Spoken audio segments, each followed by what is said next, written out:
Clearwater, it's particularly tough. Yes, I was a little surprised he teed up so far on the left side of the tee there. Now, Watson's a little more in the center of the tee because you want to play a left to right shot, not a hook off of here. Of course, Tom did look like he threw it a little. Tom has killed it, David. Yeah. Has he ever? That is a long, long drive. Wow. Well, he did that yesterday, and he made a long, long hole out of it with a 6. He can reach it today. Yeah. And off they go with officials from the USGA and the Royal and Ancient of Scotland. If they don't know the rules, nobody in the world does. Our commentators on the course, Judy Rankin with Crenshaw and Mize, Ed Sneed with Ballesteros and John Mahaffey. We've already heard from him, and we just heard from Bob Rosberg, who was with the final group, Clearwater and Tom Watson. Great to have our observers out there, experts as they are, and right on the scene and able to tell us exactly what the situation is. And there is the situation for the golfers. Ballesteros at even now, only 2 shots behind after birdieing the first. Longer also birdied the first hole. And Mac O'Grady eagled the first hole. Boy, an interesting board. A former champion there, a newcomer, O'Grady, the philosopher of the tour. Larry Mize, the Masters champion. John Mahaffey, former PGA. Jim Thorpe, who has played sensationally steady golf in this tournament. Ben Crenshaw, what it would mean to him to win the Open. Greg Stadler, a former Masters champion. Danny Edwards, the long hitter. Dan Pohl. Jumbo Ozaki from Japan. Dale Douglas at age 51, the reigning seniors champion and still in this competition. He's played extremely well. Bernhard Langer of Germany. Can you imagine even 20 years ago saying that one day a young German will be battling it out for the U.S. Open Golf Championship? Most people didn't even think they played it over there, and not too many people do.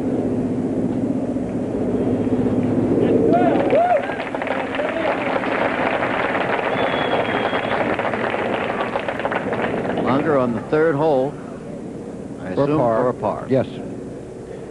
Now, Seve Ballesteros on the 2nd hole. 2nd hole is a 394-yard par 4. What kind of shot does he have, Ed? Dave, he's got about 138 yards to the flag, and he's coming in the rough. He can get the club on the ball well, but he's not going to be able to spin it easily, and there's not much room over that bunker. Well, he's in the right rough in the trees on the 1st hole, and now in the left rough on the 2nd. And he played a shot that's as good as he could have played from right there. He just couldn't stop the ball. You saw it barely carried on the green, and it rolled to the back. It's right beside Mahaffey's ball. Is John on in 2 there? They hit identical drives and identical second shots. They're both on putting for birdie. Okay. Watson, remember, in good position, back on the 1st fairway. Looks more and more like last year when we had 9 tied for the lead with 9 to go. Oh, here is Mac O'Grady, who is at even par, only 2 shots out of the lead. This is at the 7th hole. And there he is, just found the green. Well, I could hear someone say, get a good kick. And that is a good kick. 7th hole is that short par 4. It's only 288 yards, but there's lots of trouble. Lenny Clements. Playing, remember, with Scott Simpson. Clements 2 shots back. This is at the 1st hole. Ooh, that ball looks as though it has to move this way. Now, Clearwater has now gotten back out to the fairway, by the way. Watson is waiting for the green to clear. That means he's going to go for it in 2 on the par 5 hole.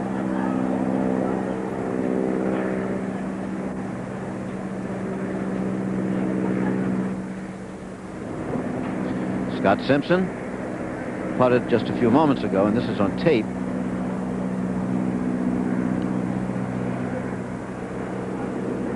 Only a shot out of the lead until this. He's tied for the lead.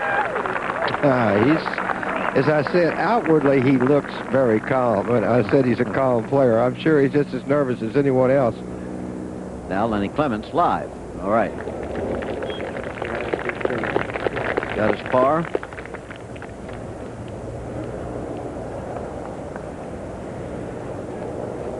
It's just after 1 o'clock in the afternoon, Pacific Daylight Time. Gorgeous afternoon if you've just joined us for the final round of the U.S. Open. Here's the leader, now tied for the lead with Scott Simpson. Tom Watson, and he had to see what happened just ahead of him. I'm sure he knew. That, Jim. He's been there for a little while. Bob, what kind of shot does he have? 250 yards, David, with a 2-iron. And he's hooked it. Way left. There it is. But not as bad off as yesterday, sitting up though, pretty Bob, well, huh? Well, he's got really a fairly decent pitch, David, although he's going to be pitching right with the wind, and that's like lightning going down there. Yeah. He has some room to work with on that green, though, and it did He's look gonna like he need has it. a decent lie. He's going to need it. He's going to need plenty of room. Long birdie attempt by Ballesteros on the second hole.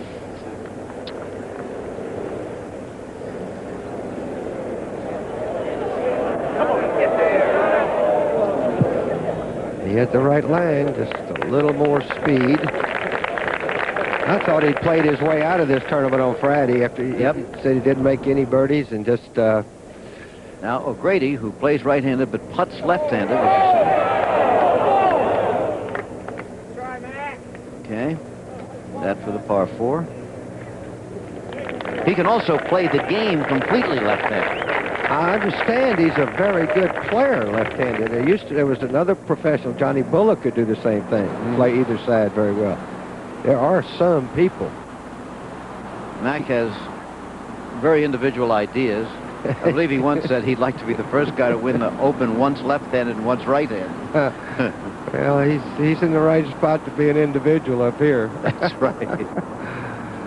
Okay. Here's Clearwater. Bob, what? He's got a shot of about 150 yards, David, and the wind coming out of the left, although the flag is motionless, but it's blowing pretty hard. And it's taking it to the right, way right. Well, he got a break, I think. It may have just bounced somebody in the somewhere. gallery. Yeah, but still, it looks like U.S. Open nerves have taken Clearwater at the first hole. We'll be back. Ladies and gentlemen. Welcome back to a sparkling day in San Francisco, the final round of the United States Open from the Olympic Club as we bore down from our blimp. Co-leaders, Scott Simpson and Tom Watson at 2 under at the moment. And just a moment ago at the first hole, here was Tom Watson's third shot on the par 5. Rossi, what was the lie like? Had a good lie, Jack, but it just, you know, it's a very difficult shot.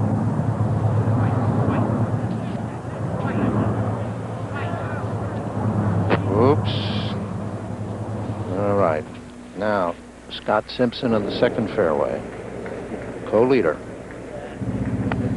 He very quietly tiptoed his way into the middle of this yesterday. Steady. I think already, David, we can see what the weather has done here today with these greens. Well, as I said driving out when it was foggy, that if the sun came out and the wind blew, the course is going to play a lot harder. You would much prefer this to stay a little wet. Of course, you could tell maybe a little tension there. You come out of your sweater real quick when you get out here on the golf course. Early and earlier every day, isn't it? Yes. Lenny Clements now.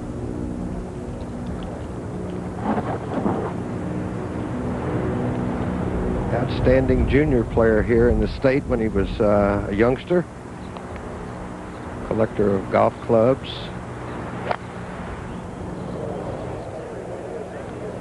Looked a little low there. Yeah, he didn't.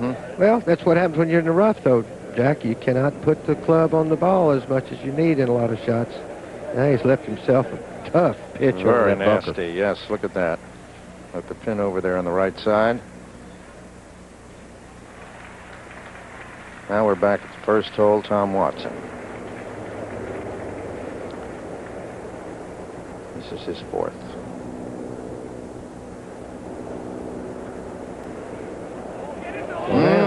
Low down. Firm putt, though, wasn't it? Good stroke. Yeah, like yesterday, though, he started out, it's almost a replay since.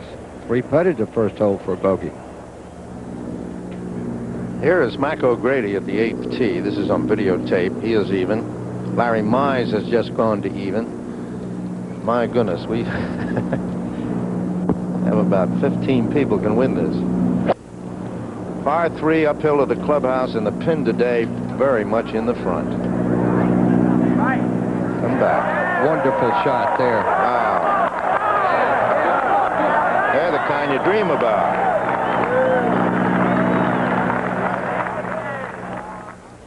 This is Keith Clearwater.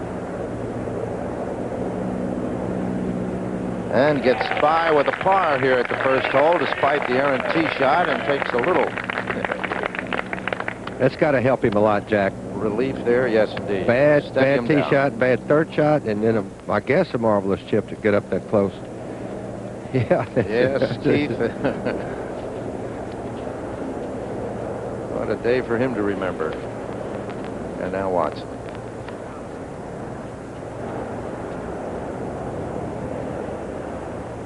This is to keep a share of the lead.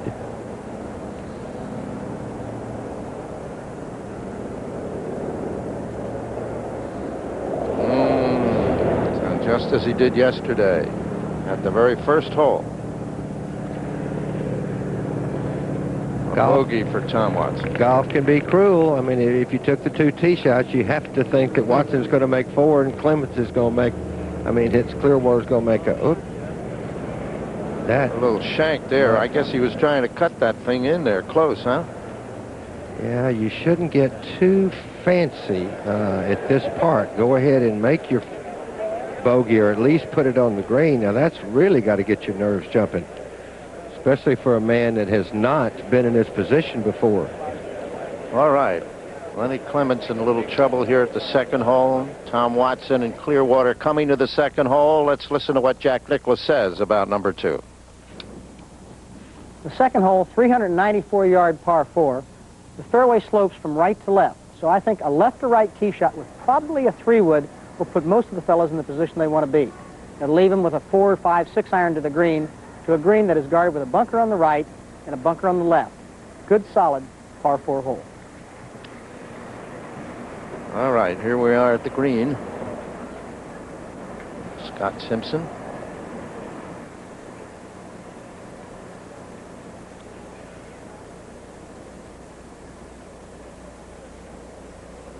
He probably doesn't know he's leading the tournament at this moment. At the moment he is. 1 shot ahead of Tom Watson and Clearwater. And to complicate things, Tim Simpson now has gone to +1. Ballesteros at the third hole. Oh, lovely shot. What we've come to expect of this young man. Well, he's been doing it for years. He's just a marvelous wedge player and pitching and chipping around the greens and putt. Pretty hard to beat a guy that's this strong and this good a player that can do the short game right with it. And now Bernard Langer has a birdie putt at 4. It would put him at 1 under as we look at the leaderboard.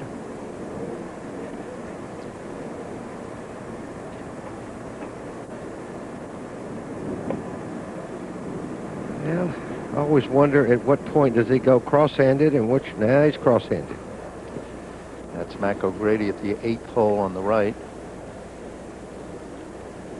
Both of these putts for birdie. And to put him 1 shot back of Simpson.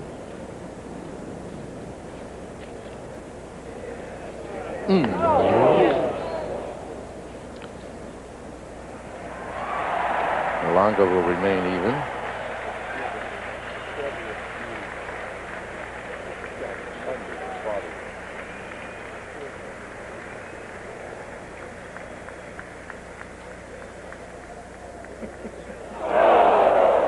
And O'Grady will remain even. This is Simpson at 2 on the right for his par. Oh, yes. He started right out and drained 2 putts, Jack. Ooh. Well, he retains the lead for the moment as O'Grady lines up a par putt here. Let's take a little concentration at the 8th hole.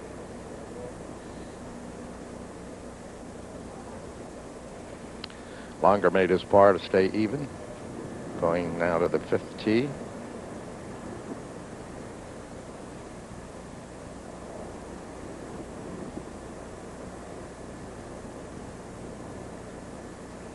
Yes. Right. Turned a two-putt into an adventure. Pretty hole, the 8th, uphill to the clubhouse.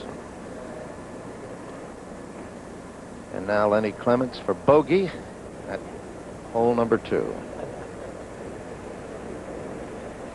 Of course, all the putts are important, but this would be very important to save it after the 3rd shot that he played.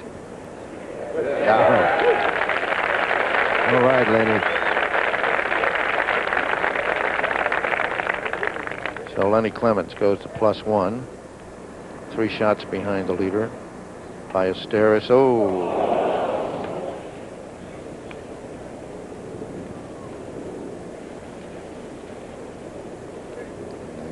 As that left for a bogey, that would put him at +1.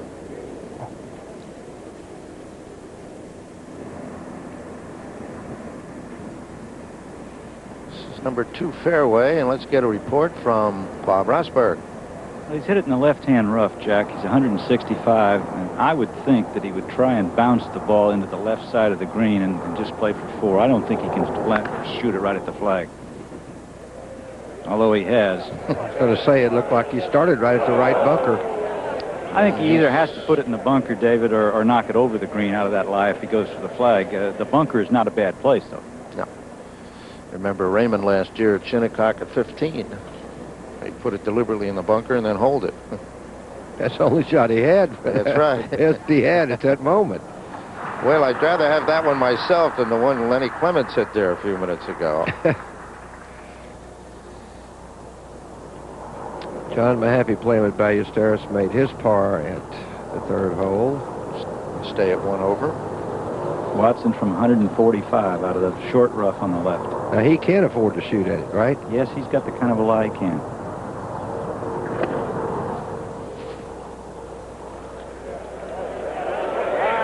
Oh, my. Well, is that a flying lie did that? Because that shot was just beautifully done. Well, it could be, Jack, but another thing, this late in the day, a lot of people have been walking around the hole, and it tends to get very firm within 4 and 5 feet of the hole, so that could be part of it also. Back from the Golden Gate Bridge Towers to the 3rd tee. Par 3 downhill. 223 yards. Jack, I'm sure if you ask a lot of these guys, how was the view of the Golden Gate from the 3rd tee, they may not know what you're talking about. They haven't looked up there to see it. Now, the wind plays a big factor on this hole. Now, you don't see the flag blowing very much there. You're up high, but the wind is definitely left to right here. Once a lot of players in the practice rounds hit what they thought were good-looking shots and wound up to the right of the green or in that right-hand bunker that you see.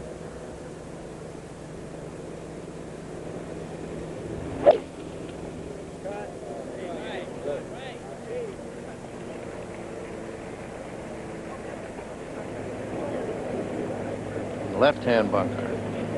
Yeah, guarding against that breeze there. There's the shot he'll have left.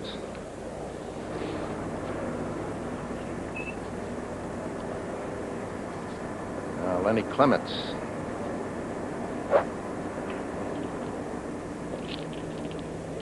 Beautiful, beautiful day here. This morning it looked like the beginning of the Transylvania Open with the fog here. But it's really, San Francisco really trying today. Count Vlad, did he miss the cut here this week? Good looking swing there.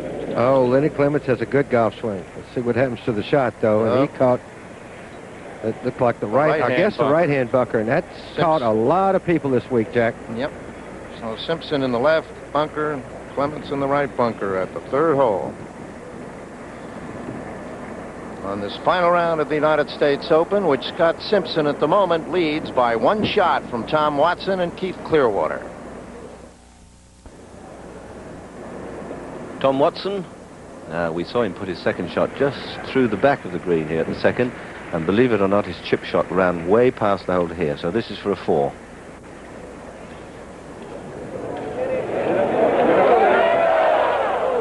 great try, but another stroke drop. 2 holes played, 2 shots dropped by Watson. A little putt missed at the first, and 3 from the edge at the second.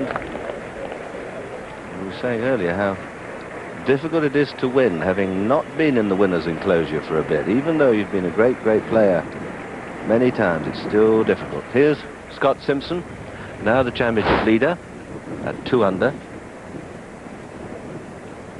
lying cleanly.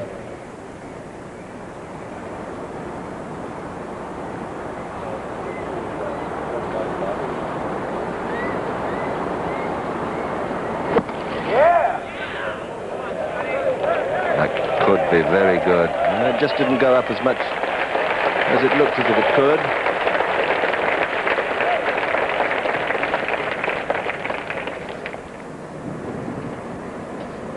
Keith Clearwater on the second. Just for 4.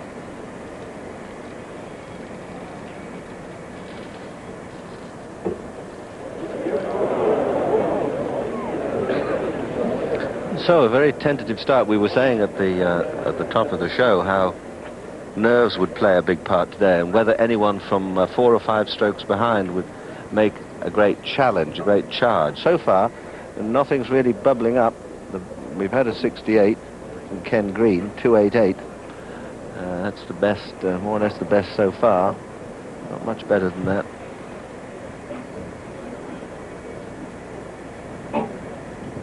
And only Mac O'Grady, although he missed a little putt for a 2 at the 8th, he's moved up into 2nd place. So at this moment there's a lot of treading water. There's nobody making any really serious move on the leaders from way down the field, and anybody certainly on that page could win, and probably the next 2 pages as well. Simpson now suddenly 2 strokes in the lead. We saw Ballesteros miss that little shortish putt to drop a stroke at the 3rd to go 1 over. You see Jim Thorpe's and the Crenshaws and the Poles not really making any great advance at this stage. And Greg Norman, many people's favourite to win, has blown himself right away. He's had a triple bogey at the 16th, a double bogey at the 17th, and he's trying to get back to the clubhouse and sanctuary. And so they continue to slip by. Clements, he's had a socket, a shank, missed a couple of putts. So certainly the nerves are very tingly at this moment, not only for the newcomers, but some of the more established stars as well. It's a view down the 3rd, 223 yards. There are great majestic trees surrounding the green and away over the house, over the rooftops to the bridge. Now Simpson came out of the trap, and this to stay 2 ahead of the pack.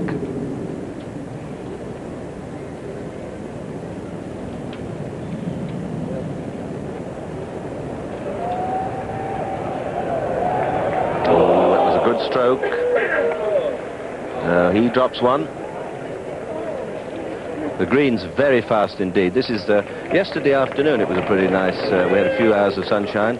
And after the early morning fog, it's developed into a lovely day. So with a bit of breeze, the greens might certainly will quicken up. I hope they don't get too spiky. Clements taps in.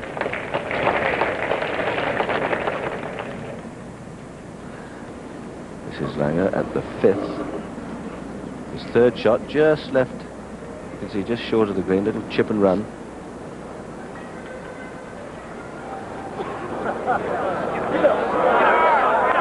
Beautiful shot. He's become a master at that little chip and run. Usually uses a sand iron for a great variety of strokes around the green. Back to the 3rd.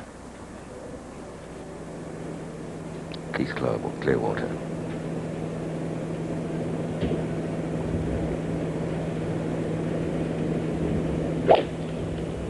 Baby.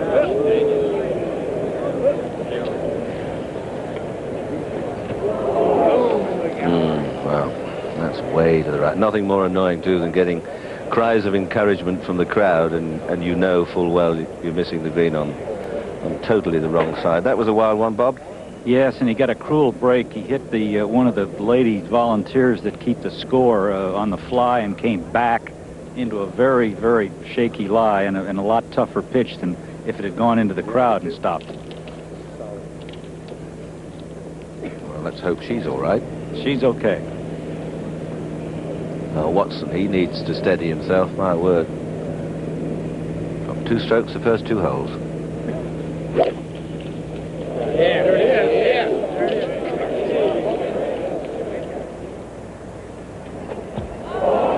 And again on that fatal right-hand side. So many have gone down there. I'm not sure that he didn't get a break there, Peter, that the ball came back in the bunker. If it had not come back in the bunker, it would have gone down on some very bare lies, and he would have had a very difficult shot. So, a couple of holes gone on this, the final round, and plenty of excitement going on, I must say. We'll take a short break, but we'll be back with more golf in a minute or two.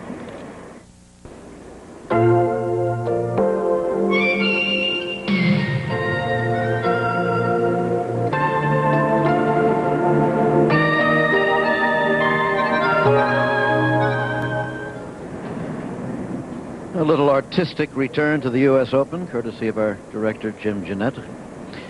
Now, Monday Night Baseball, quickly here. Montreal versus St. Louis, or Kansas City against Oakland, depending on where you live. Of course, St. Louis with Jack Clark, who's having a great year.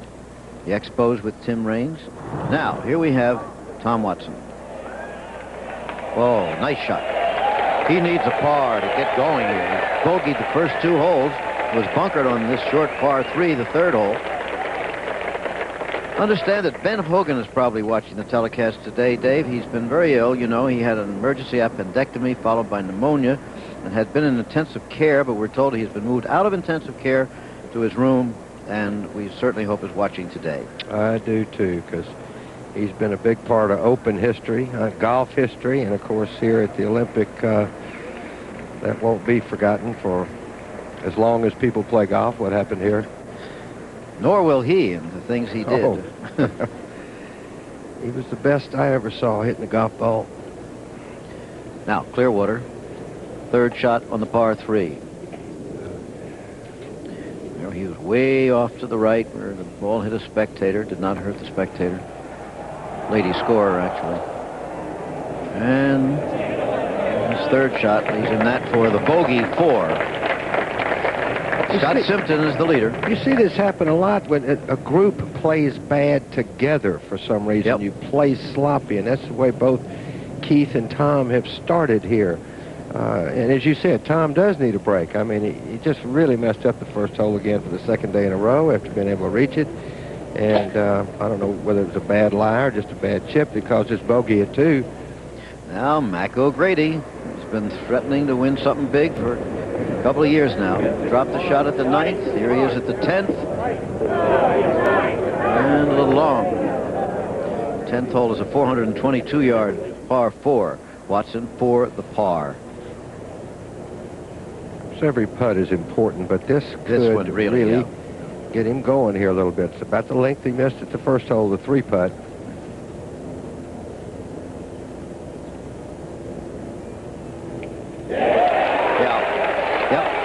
His first par of the day for the man who led this championship when the day began.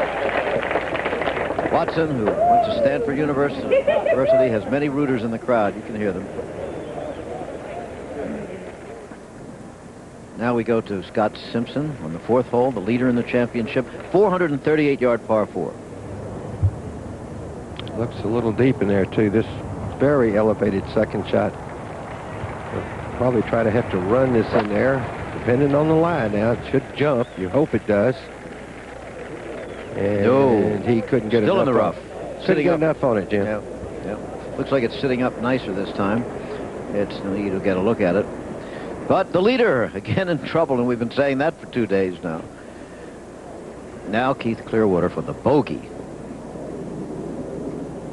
Pushed it. No. This is tough stuff now, because it. obviously the nerves of the 4th round of an Open have gotten to young Keith Clearwater, who shot 64 yesterday.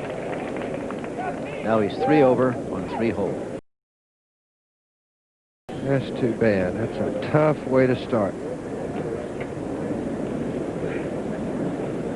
Larry Mize, the Masters champion. He who holed out in the final hole of the playoffs to beat Greg Norman. Norman, who shot 77 today. Great shot. Whoa. Judy Rankin's with this group. How's Larry been going, Judy? Jim, he started out quite well today. He birdied the third hole, saved a couple of pars early, and just generally seems to be in control of his game.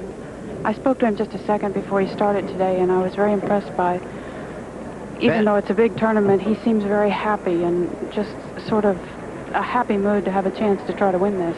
His fellow competitor of the day, Ben Crenshaw, has been having his problems, though, hasn't he? Well, he struggled a little bit, but he has a good birdie opportunity here, and there's a long way to go. You bet there is. Judy Rankin, one of the finest women players we've ever seen out on the fairways there, is one of our roving reporters. Ben Crenshaw has won the Masters.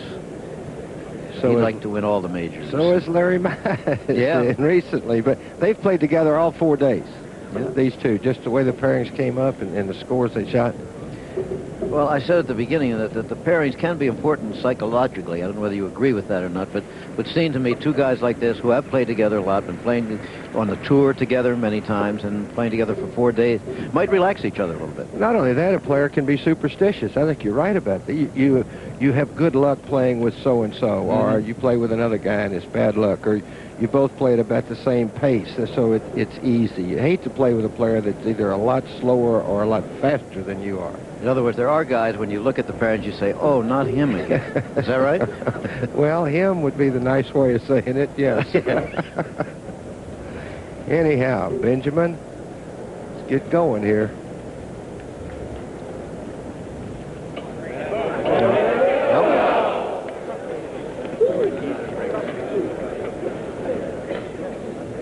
Well, he putts so well that when he misses one, it mystifies not only him, but a lot of the players that he plays with. Yep.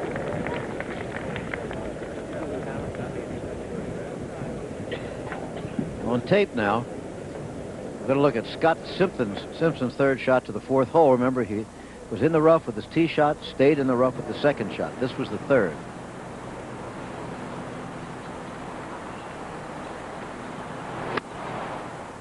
It's a par 4 hole. Oh, that's a nice shot from there. But he's got a very long putt for his par. Could drop back another stroke, in which case we'd have a 4-way tie for the lead. And no one There you under see par it. if he happened to bogey that hole. That's right. That's right. So we've had somebody shoot 5 under par here in the person of Watson and 6 under par Clearwater, but nobody would be under par unless Simpson drains that putt. Jim Thorpe dropping back a little bit at 3 over. There's Aoki of Japan. Ozaki, another Japanese golfer. Dale Douglas, the senior champion. Peter Jacobson. Craig Stadler, former Masters champion, started off well today with eagle birdie, but he's way back now.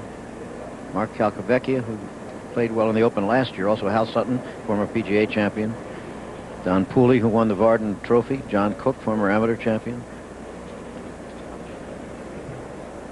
Larry Mize.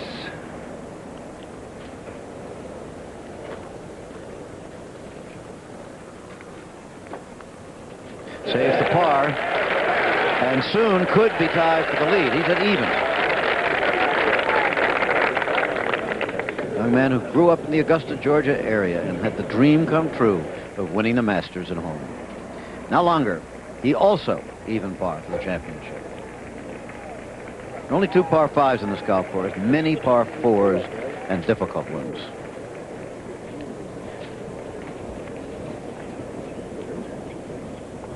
Hard course to get a good start on. It sure taken his toll each day that we've done a telecast. Of course, Took a bad bounce, didn't it? Well, you're always guessing. If you pitching uphill a little bit there, I'm sure he was probably trying to pitch that onto the green, not short, Jim.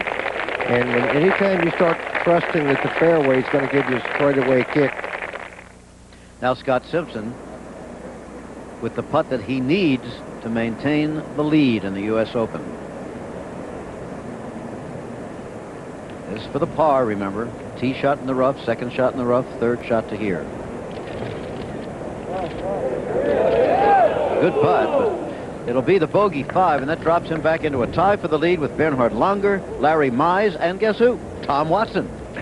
You know, the ever-present. Yeah. Mac O'Grady's one shot behind. So is Tim Simpson, the other Simpson, no kin. Tim, each one of these bogeys and the way they've started now brings more of the field back with a chance to win. And you know these guys are looking at the scoreboard out there. You might see players doing things because the Open Championship is such a prize, being a lot more aggressive on an open course with this kind of happenings going on among the leaders. Put a score on the board and see if someone can catch it. That may be the hardest thing to do in an Open Championship. I had thought somebody in the fog this morning, when the greens are a little softer, might quietly turn in a sensational score, but they didn't.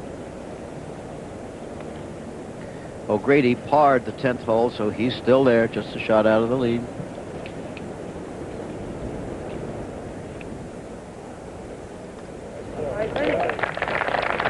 Firmly done by Mr. Clements. Yep. Lenny Clements, who played a lot of golf, is a youngster out here. Hasn't won on the PGA Tour yet. Took him a couple tries to make the tour, but that's getting to be normal, really. It took Keith Clearwater 5 tries to get through that qualifying score. That's a very fast field that you have to beat. Of course, they're going to be the guys you have to beat when you qualify. And speaking of Keith Clearwater, here he is. He played in the Open once before as an amateur.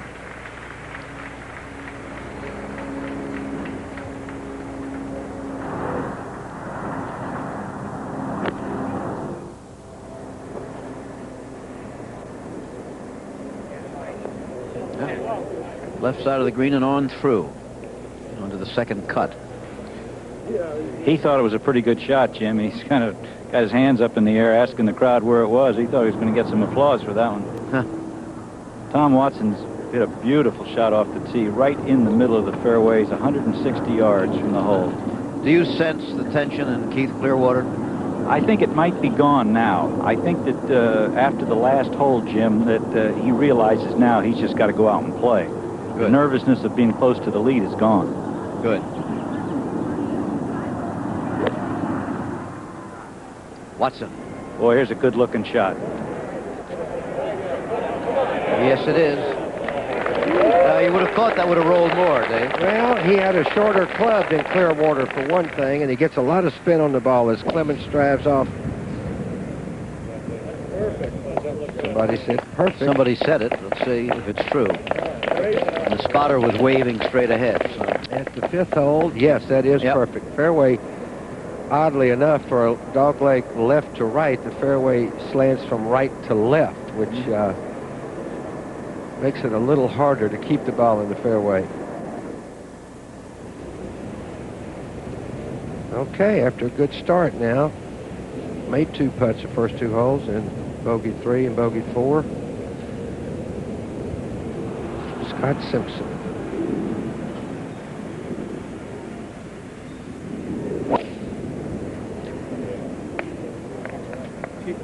See where that goes. Yeah, he's leaning for it to go to the right, I believe, or so it's big slope there. Now there it is, just trickling into the rough. You see a lot of balls there. A lot of shots, good shots, have wound up just in that position. Scott Simpson was twice NCAA champion. He burst into prominence as a college player, twice the Pac-8 champion, I think it was at that time, not the Pac-10 as it is now. And USC. He said has won a couple of times on the tour. We'll return with more golf action. We'll do that after this message and a word from our local stations.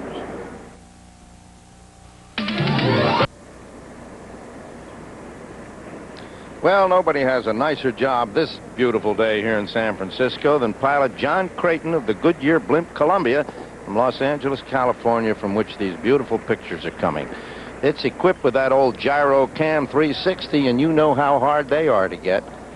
And operated, of course, by Bill Sullivan, and that's what you're seeing, these beautiful pictures on really kind of day P.G. Woodhouse wrote about when he said all nature is crying for. There's the Goodyear Blimp. There's Mr. Sullivan up there in the little cabin with one of the most stunning and dramatic views in the whole world, this west coast of the United States, on a day where he can probably see all the way to Hawaii. This is Clearwater. Got to be for a par, Jack. Remember, he was over the green. Oh, thank you. And he'll stay at 2 over. 2 shots behind the leaders. And we're at that point now that seems to happen in every U.S. Open that nobody seems to want it, David. Yes. But you take it. I don't want it. Somebody will, though, as they always do, whether it's Raymond Floyd or maybe Tim Simpson will be the Here's Raymond the other Floyd Simpson. this year. Tim Simpson. Who is also, he's +1 and just 1 shot behind. Now, Scott Simpson.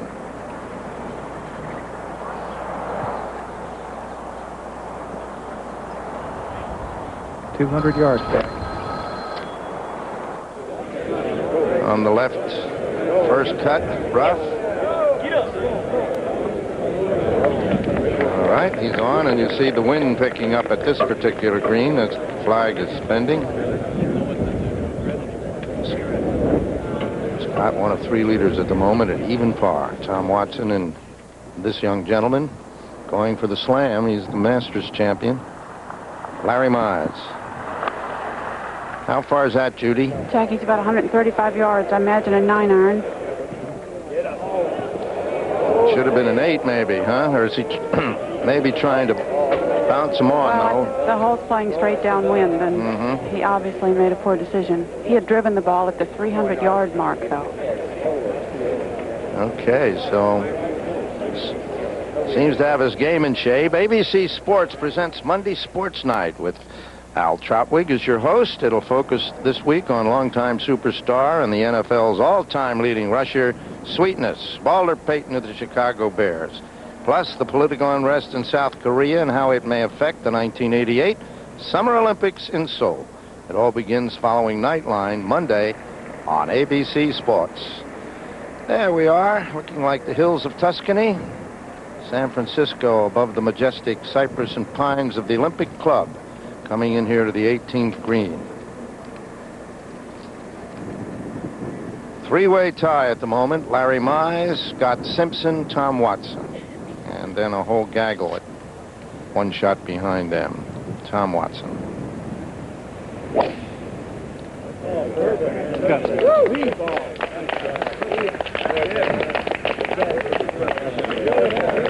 What a beautiful shot, Jack. Oh, look at it. How far out would you say that was, Rossi? Well, he hit a 3-wood off the tee, Jack, and he laid back. He's probably 185 or 90 yards from the hole, but I tell you, this hole's playing straight downwind, and you have to really cut the ball to keep it in the fairway. Anything hooking is going in the left-hand rough. Well, Tom did the job well there. Clearwater. And this is what I said. Here's a hook. You can see where this one's going. This is in the deep rough to the left behind the trees. Oh. Oh, my.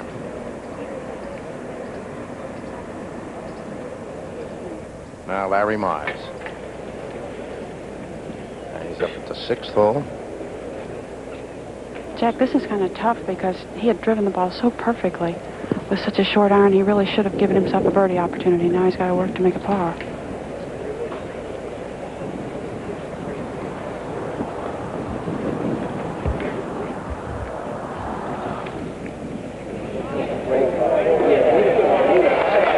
Touch of class.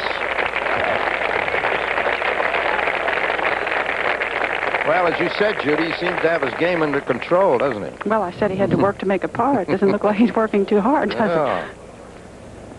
This is Bernhard Langer for birdie. So instead of a share of the lead, he'll remain 1 shot behind.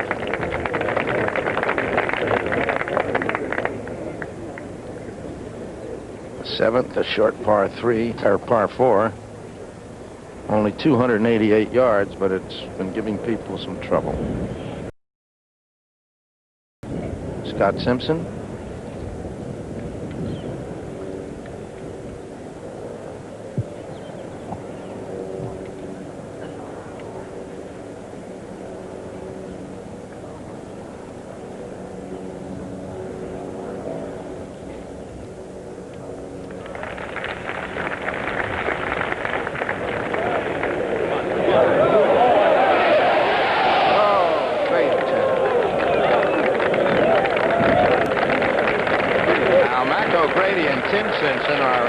just out of our camera range for the next few moments, but we'll keep you abreast of them before we pick them up.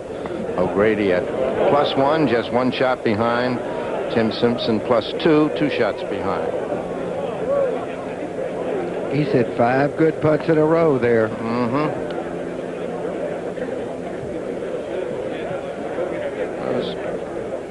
Simpson now will drop down the board a bit. Scott Simpson, that is.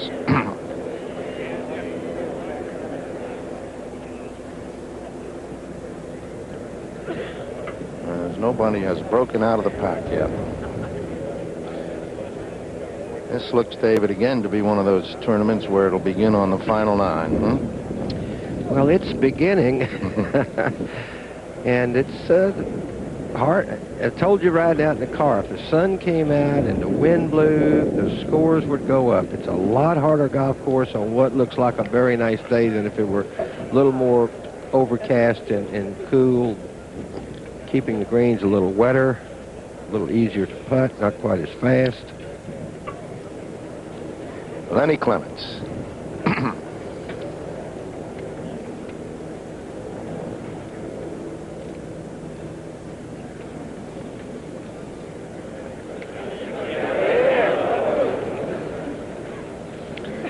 Have we seen, how many birdies have we seen since we've been on?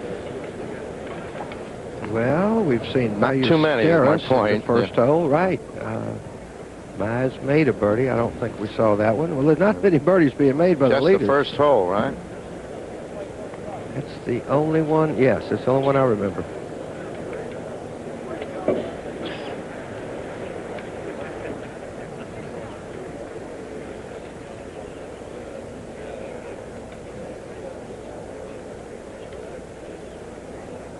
All right, Clements now. Trying to finish this off.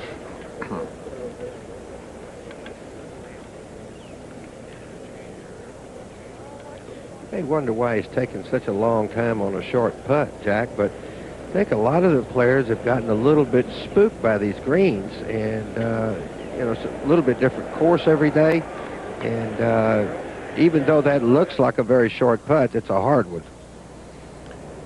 All right, we're looking down at the 8th tee and the tee shot of Bernard Langer. Now go back. No, it's going to stay up there.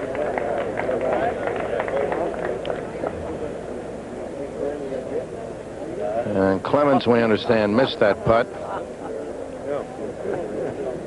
Now he'll drop down again to +3 as we look at Jim Thorpe and Langer walk up the 8th. Thorpe at 3 over, Langer at 1 over. And Keith Clearwater. Rossi? Jack, he's got a big problem. He's got him have to play a hook of about 40 yards. And when you're trying to play a hook out of the rough, downwind, you have got your problems. I don't think that he can hook the ball enough, to tell you the truth, to get it to the green. But he does have the lay of the land working for him. The slope is from right to left. So if he can land it short enough, the slope of the land may take it. All right, thank you very much, Rossi. We'll come back and get you in a minute. We're going over here to the 7th hole and Seve Ballesteros. Or the 6th hole, excuse me.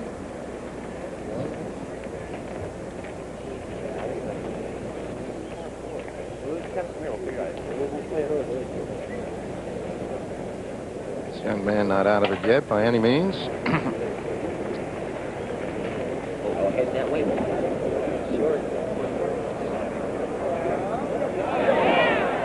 Oh, that looked like it was going to be very, very good.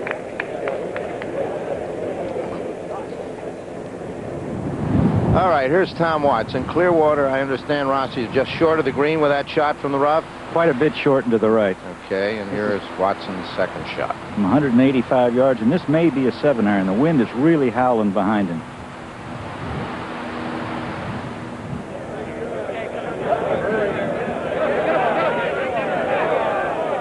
Needed one more. It's on the right front edge there. Very difficult putt left, Jack. Really a hard putt. Well, the other thing, these are some of the more difficult holes, too, through here, aren't they?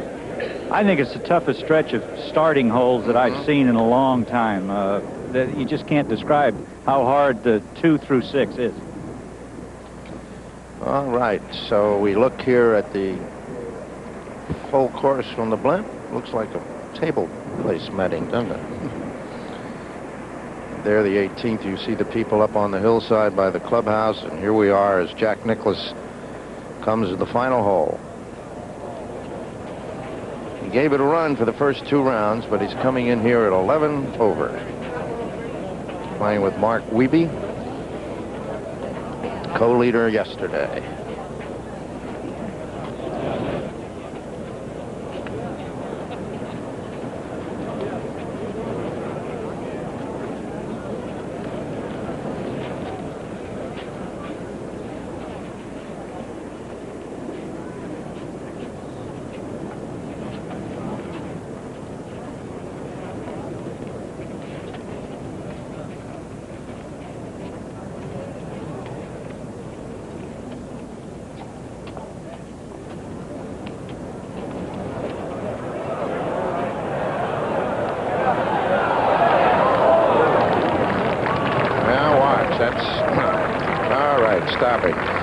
This pin position, which I'm sure was going to become more and more important as the day goes by, will cause some talk, don't you think, David?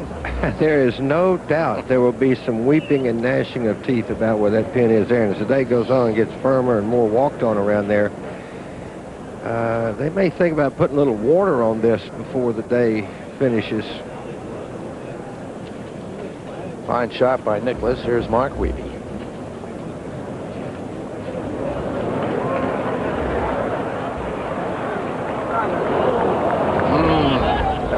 Now, I wouldn't want that shot. Now, that is one tough shot Mark has.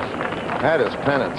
Well, he held on for so long yesterday, Mark Wiebe did, and then just let it go at the end there. And, of course, Jack, he just never made anything yesterday. All right, let's do a 5-second pause here for station identification. You are watching the final round of the U.S. Open live on CBC Sports Weekend. Jack Nicklaus approaches the 18th.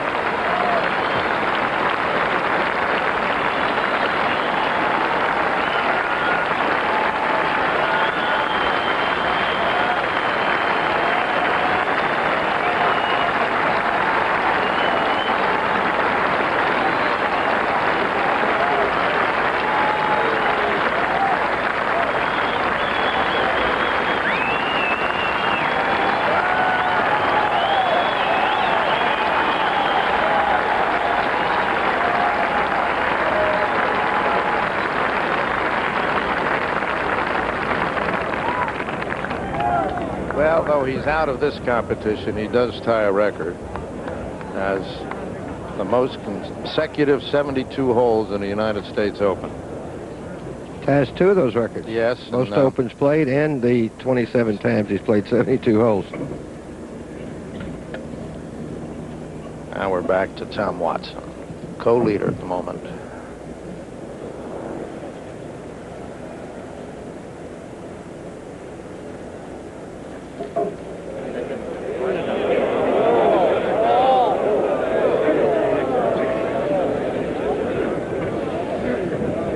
Yeah, you can see he's a little disgusted with himself. Boy, his putter, which he's so long been famous for, has really deserted him at the start, both Saturday and today. Of course, Rossi said that was a tough putt. Mm-hmm. If Rossi says it's a tough putt, you know it is.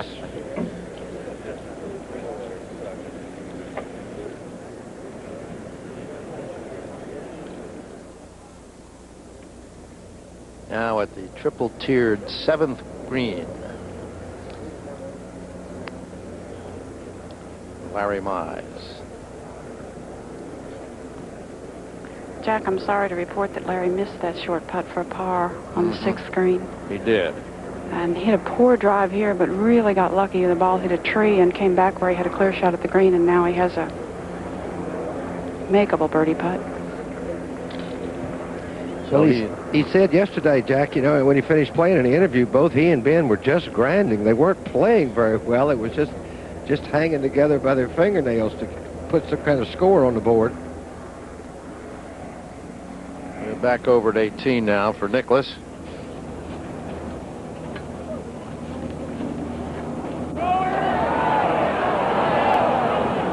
Let's see if this ball stays there. Yes. Okay. Some of them, it's coming close to the ball coming back to you.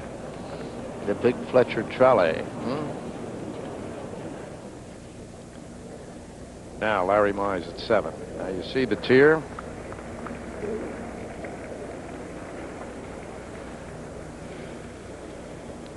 These are tough putts to judge the speed on, Jack, because you hit it hard enough to get up the hill, then it flattens out by the hole. Davey has the best angle putting right up into the hill, but I think it's pretty tough to judge how much and where the ball will move putting over the rise. Yeah, if I had to guess, I would think it might move a little to his left.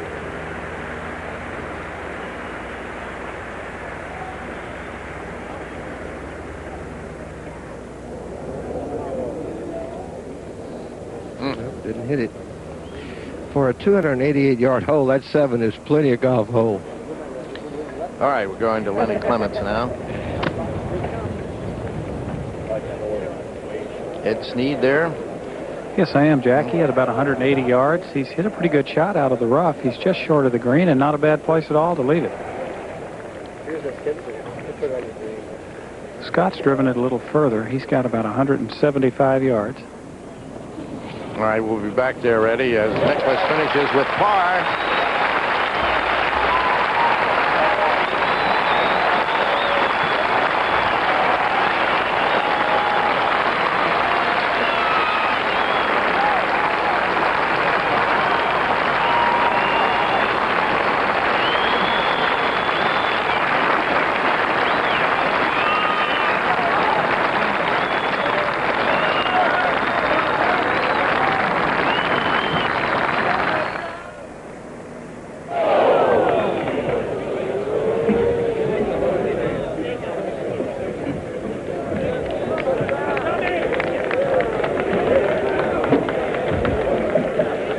Watson's bogey there for another 3-putt. Man, he's just having trouble with that.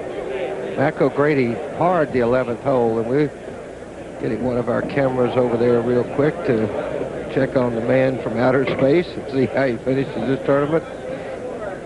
Mac O'Grady, I'm talking about. So that's the leaderboard at the moment. But just the moment, because it's changing every 30 seconds. Here's Scott Simpson just a moment ago.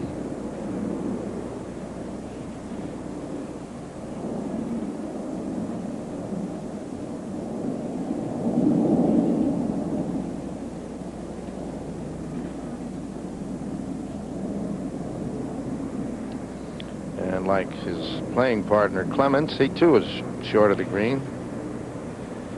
Ed, is that hole downwind? David, it is. I don't think Scott mishit the shot. I think he played for the ball to fly a little more downwind, and he just came up short. He hit a very good shot. Here's Larry Mize at the 7th. All right.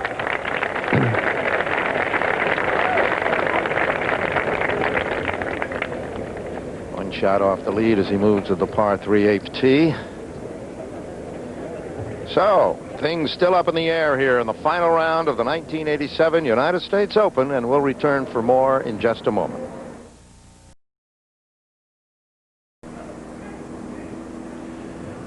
Back in San Francisco at the 6th hole, this is the leader, Scott Simpson, moments ago on tape.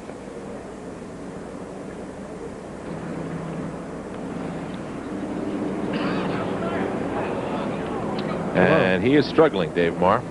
He is, and about the second shot, both he and Larry Mize played about the same kind of shot. It's when you're going downwind, it's hard to keep the ball in the air when the fairways are this close cut. So going downwind may be a harder shot with the wind against you or blowing from left to right or right to left. Now to the man who grew up in Augusta, Georgia, Larry Mize on the 8th tee.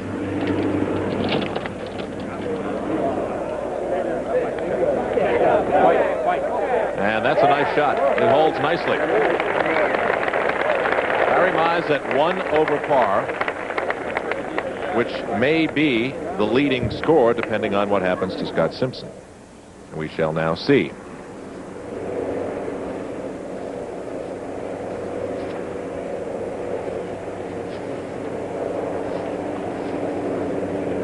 Scott is definitely from the school of the soft-spoken. Wonder if his dad came up from San Diego. You know, his dad's a fine amateur player, he told us yesterday. He told me his dad stayed home. Coach. Oh, man, what a good putt. There is nobody out here that we have seen who has a hot putter. And the scores grow larger. So the best score at the Olympic Club at the 87th U.S. Open is 1 over par. And there are 5 players now tied for the lead. Tom Watson, Bernhard Langer, Larry Mize, Mac O'Grady, Scott Simpson. You will notice that the top 3 players have all won, at least on that first page, have all won major championships before. Ben Crenshaw, he's right there, 1 stroke off the lead at 2 over par. Tommy Nakajima, remember he sent a young man from San Rafael to climb trees yesterday to find his ball. He's right there as well at 2 over par. David, is a rather strange day of golf, wouldn't you agree? Not strange, just this is a very difficult course. The first 6 holes are very hard, and all the leaders are having problems. You have to say the leader here is the Olympic Club, because she's still even par. Everybody else is over. Bernhard Langer made his par putt, so he will remain at 1 over par. Now, Ben Crenshaw is on the 8th green. This is a birdie attempt. And this putt would tie him for the lead.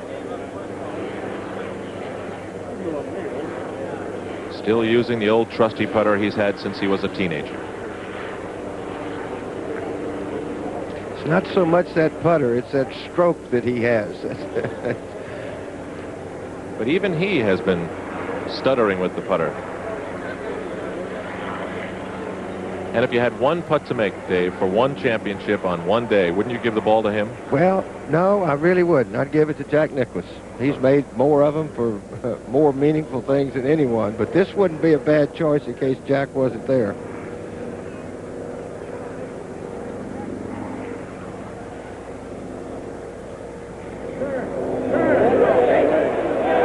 Slow down. Now that won't be an easy putt coming back. At this point, none of them are easy, Al, and until you've ever gotten in a tournament like this or a situation like this, it is so difficult to keep your control and yet try to make a good solid putt, and then when you do, you run it by about 4 feet like Ben did. Now you got to work like the devil to get a par.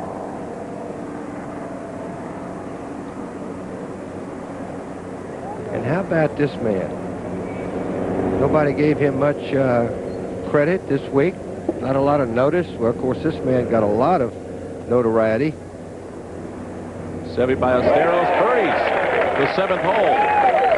And get him back within a shot of the lead now? That's right. He is now 2 over par, 1 shot behind the 5 leaders. He's probably made more birdies than anyone else, Ballesteros, but he keeps making too many bogeys. Started off with a birdie on the first hole to bring him back to even, and then it was a struggle from there. Now the beautiful setting at the 8th hole. Larry Mize. For the outright lead. He was pretty loose when I saw him this morning in the locker room. But that was a long time ago.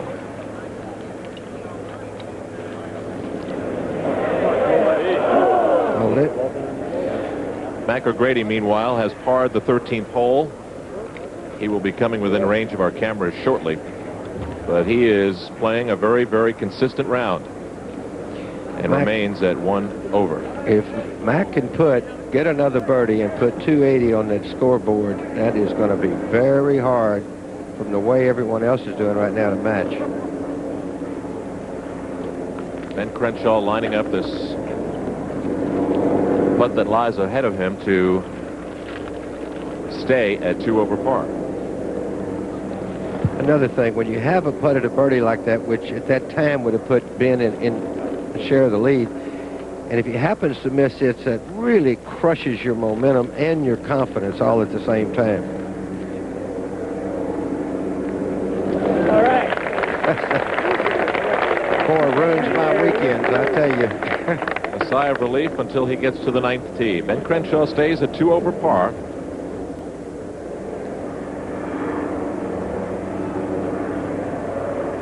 And now to Larry Mize.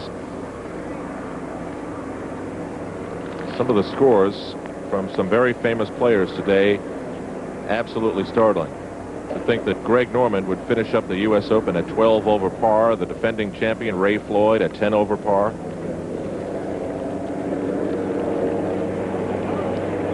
This is Tom Watson for a birdie on your right at the 6th hole. Larry Mize attempting par on the left.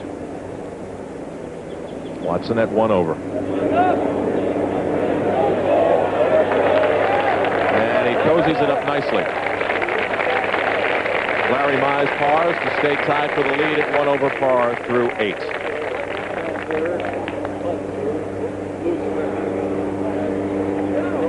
Tom missed a relatively short putt a couple of holes back, but he drills that one. And he stays tied for the lead at 1 over par. On the lake course at the Olympic Club. There is another 18-hole course here known as the Ocean Course. And on the 8th tee now, Seve Ballesteros.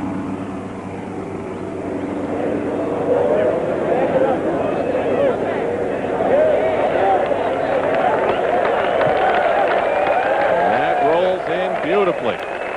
So Seve will be putting for birdie from there. Yesterday he had an interesting round. 7 birdies and 5 bogeys for a 2 under 68, which is a great recovery from his Friday round. John Mahaffey, don't forget about him. Started off a little rocky, but he's at 3 over, only 2 strokes behind the leaders.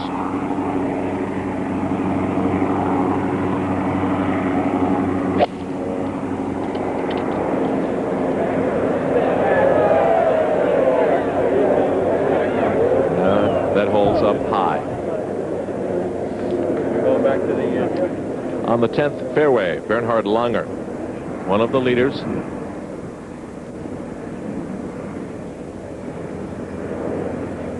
His second shot.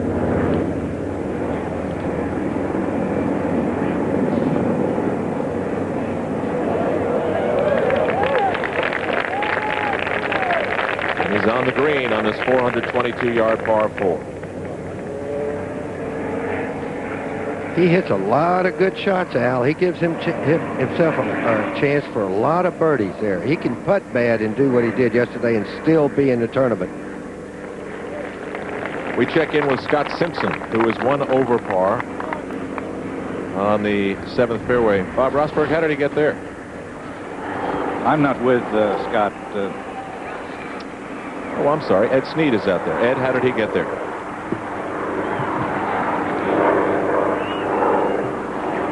Yes. What kind of shot has he got there, Ed? He's got about a 40-yard pitch, Dave, with a sand wedge. He hit a driver there, and it kicked out of the fairway on the right. Ooh, there's that ridge, and it'll... He better get up and mark that one quickly, because it looks like it could turn and start rolling back. He doesn't want to give it any time to move. Looked like he pitched that up in the air. I thought maybe he might try to jam it a little more. Well, he was in the rough, and I think if he tried to play that shot, he would have hit too hot a shot, and it might have run up to the 3rd level. Oh, you don't want to be up there. Now, right behind the twosome of Clements and Simpson are Tom Watson and Keith Clearwater. Here's Tom Watson on the tee. It slopes from the player left to right, and you're going to get a kick down to the right. Whoops. Must hit a driver there. Yep. He really took a rip at that one, David. 5 golfers tied for the lead.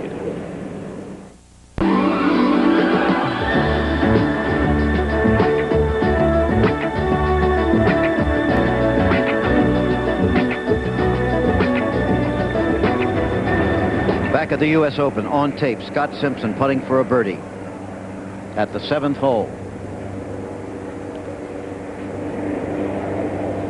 In a tie for the lead at this point. But not anymore. With that putt, he takes the lead. However, now we have a report that Mac O'Grady has birdied the 13th hole, so he goes into a tie for the lead with Scott Simpson, whom you just saw. Bernhard Langer.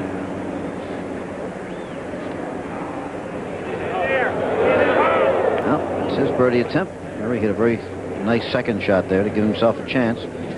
So he remains a shot out of the lead now. So it's Scott Simpson and O'Grady tie for the lead now. On tape, Severiano Ballesteros of Santander, Spain. This is on tape.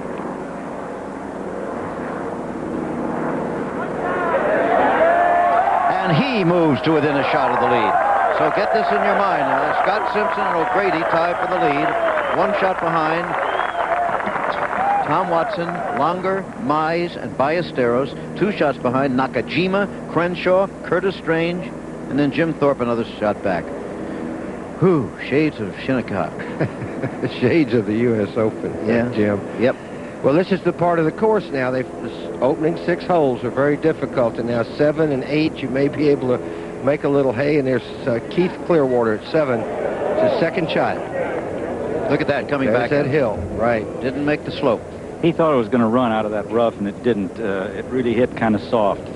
Bob, don't you think they both must have hit drivers to get that close to the green? Oh, yes. Oh, the wind is kind of turned around. It actually is almost at their back. Now, Tom does not have a good lie. He's going to have to land it quite a bit short because it's really going to run out of this rough. But he's very good at this kind of shot, though. Maybe the best.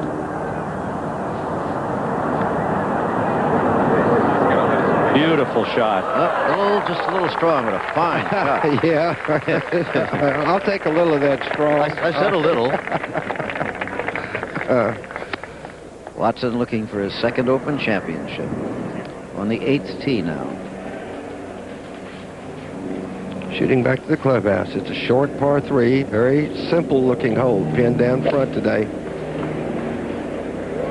What I think is the hardest position for it. They don't make it look like the hardest position. Scott Simpson. So remember how fast that putt is. That's all, it looks like the one Crenshaw had a moment ago. Simpson started off well, and he's had his problems, but he's still, I think, putting better than anybody out there today so far. Every putt he's hit looks like it had a chance to go in. Exactly. Framed by the palm trees. It's short. 8th hole. Lenny Clements. He needs a birdie. Pin's just over the bunker that you see in front there, just on the left side of the green. You can see the flag waving just a little. Yeah. Ooh, and that's not where you want to be. No. This is the 8th hole that comes back to the clubhouse, an unusual feature for an American golf course. Usually it's the 9th. Larry Mize, only one man out there has a chance at the fabled Grand Slam of golf, which no one has ever achieved, and that's Larry Mize. The professional Grand Slam. Yes, not the one that Bobby Jones achieved of the U.S. and British Opens and U.S. and British Amateurs. This is the professional Grand Slam, of course, the Masters, the U.S. Open, British Open, and the PGA.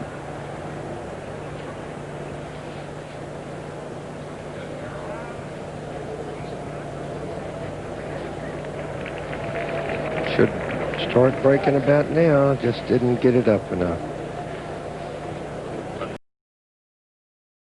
I like what Nicklaus said when they asked him about his chance or anyone's chance to make the slam. He said it's possible, but not probable. That's certainly true.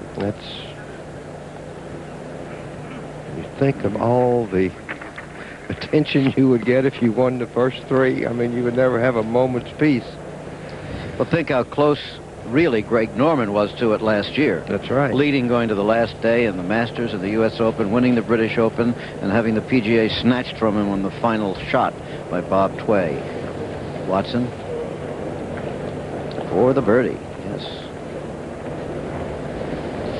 That could put him in a tie for the lead. Hold it. pulled it.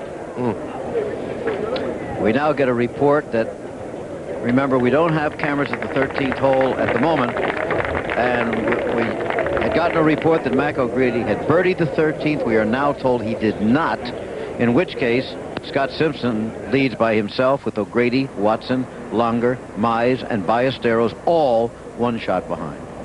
Nakajima, Crenshaw, and Strange 2 shots back. Just to get Ben back in a lot better shape, too. Yeah.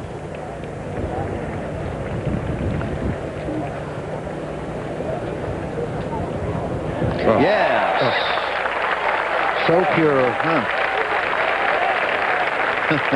His emotions showing at all times. You know what he's thinking every minute. He's a very emotional young man, and I really think that might work against him playing here, winning an Open. It would mean so much to him, and of course it'd make a lot of golf fans very happy, especially his fans. Of course, here's just as nice a guy, just not as well known as Ben, and current Masters champion. Yep. Fine player in his own right. There it is. 1 stroke separating all those players. Sounds like we hear somebody's golf bag creaking in the background there, I think. Okay, Larry Mize.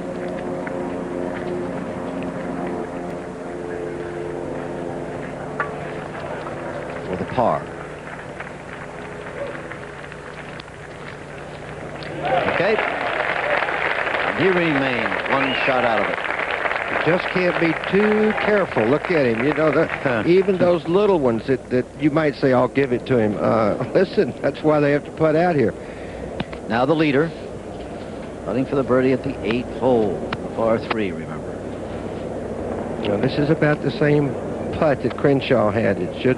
Ben played it to break from right to left, but he hit it maybe a little too strong or a little too far outside the right of the hole. Got a chance. Not quite. He has hit 8 straight putts in a row, though, very well. They're good putts. You're right.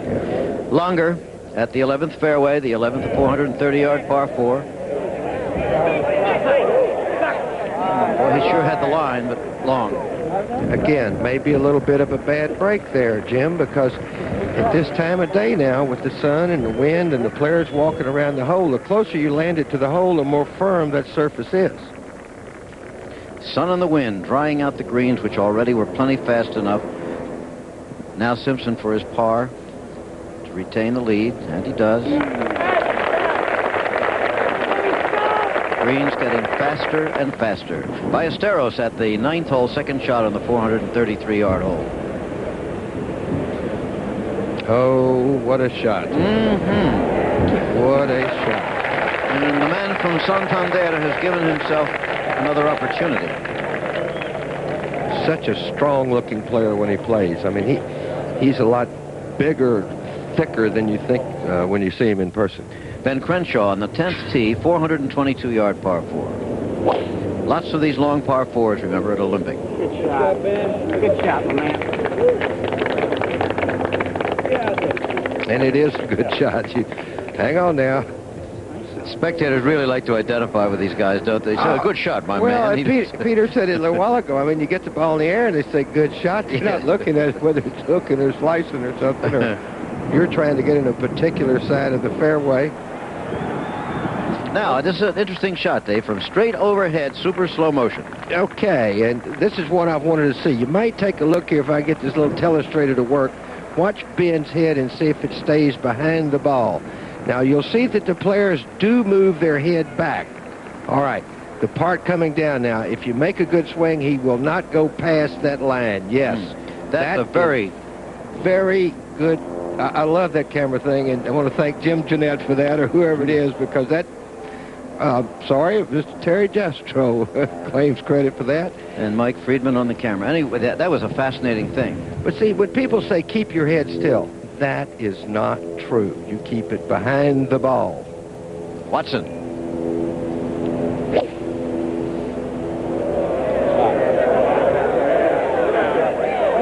Oh, what a fine shot. Watson on the 8th hole, par 3. As Dave said, Jim, everything around the hole is getting very, very firm. That ball kind of into the wind and going uphill and everything, and you saw how far it bounced.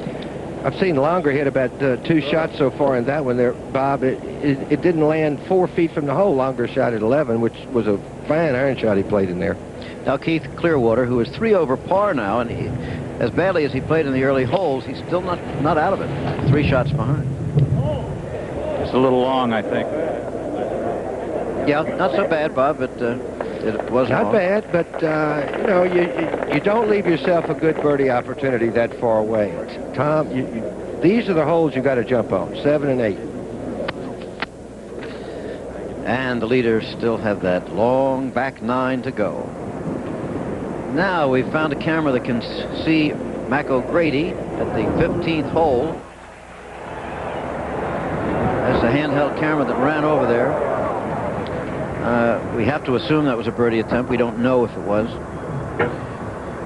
He's 1 over, as you see, 1 out of the lead, and we'll be following him on in. You see, the point is our cameras do move around. Well, to cover every hole all the time, with, say, 4 cameras, you have to have about 80 cameras. Yeah. We got 30 already, but that's about all we can afford. I mean, you know. So...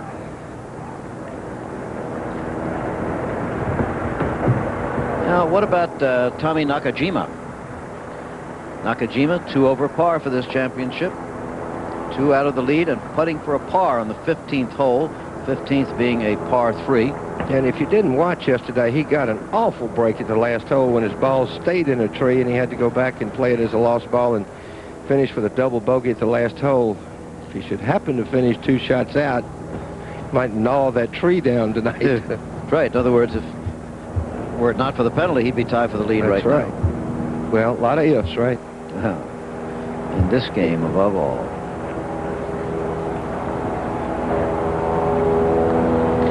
No. Yes. I thought he was sliding out to the right. Well, he's a solid player, even par so far today. Winner of 38 tournaments in the Far East.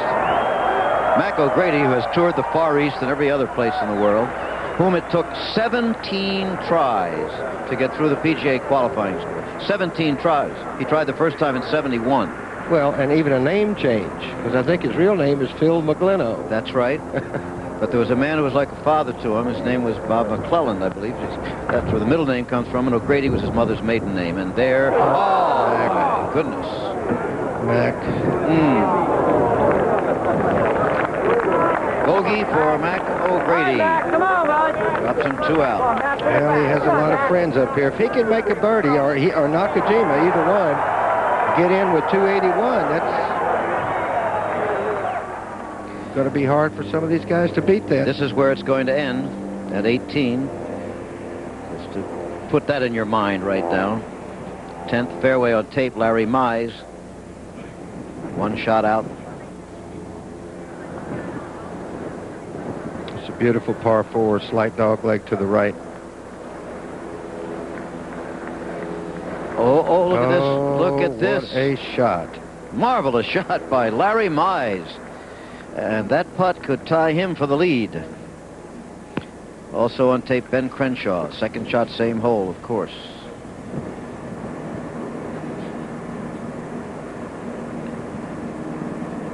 Somebody's got to win this, but it may not be today. Should there be a playoff, it will be at 18 holes tomorrow, and we will be here for that, of course. Look at this. Hey, Ben Daniel. Look at this. You see how quickly the players adjusted, though? I mean, as the course gets firmer, you've got some openings there, and they both played the ball short to run in where the pin is, which you don't see a lot of in this country in golf, because I put so much water on the golf courses. So 2 birdie opportunities there for Crenshaw and Mize. They could move into a tie with Scott Simpson. There are going to be many changes and peregrinations of the lead here on the back 9. Remember, last year there were 8 tied for the lead at one point, none of whom was Ray Floyd, and he won. Watson on the par 3. With a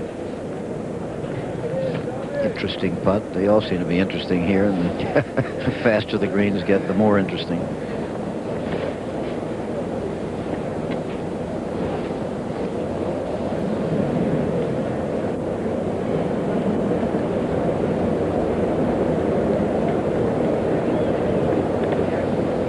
didn't call it golf. They could have called this game concentration. They've called it a lot of things, one of which I don't think is concentration. You're right.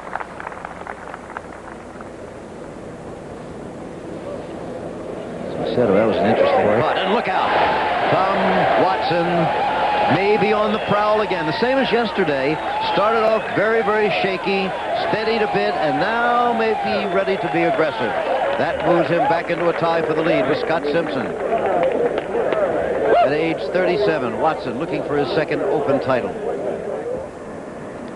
Speaking of Scott. Yep. He's got about 130 yards to the green here, and I think he's got a pitching wedge. I think he wants to land this ball short and let it bounce up. Straight downwind. Longer made his par at the 11th hole. And hang on.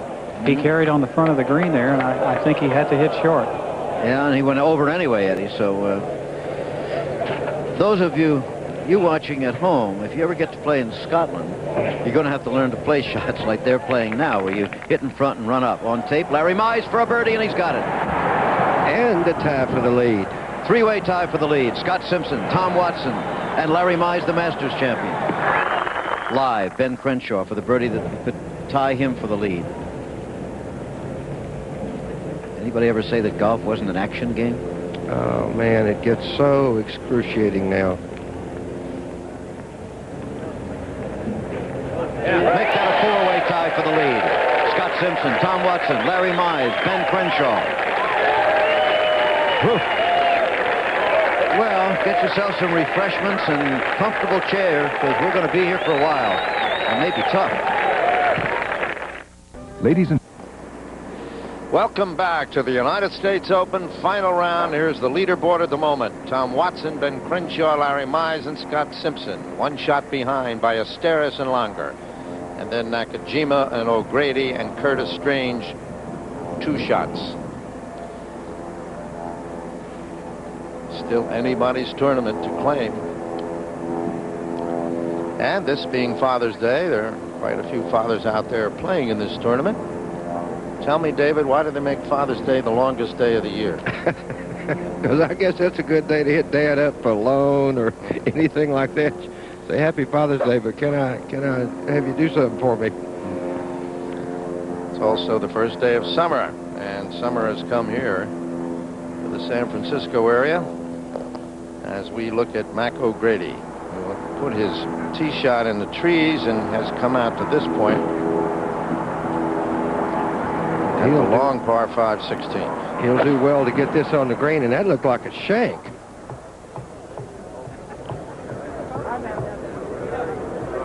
That had... It's in the right rough. O'Grady 2 shots behind the leaders. Playing with Tommy Nakajima, who was also at +2. Now at the 10th. One of the leaders putting for par.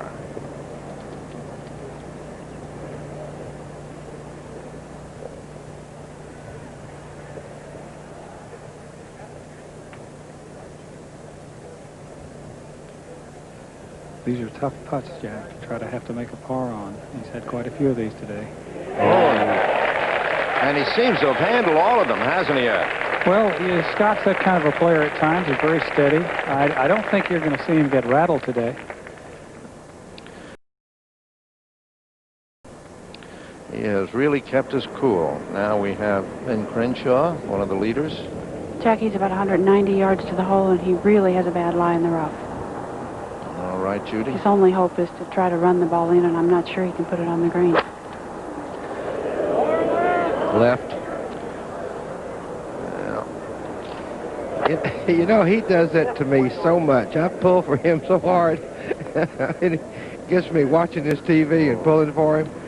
He really makes exciting Sunday afternoons.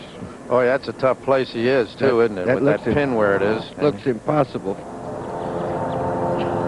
Another of the co-leaders.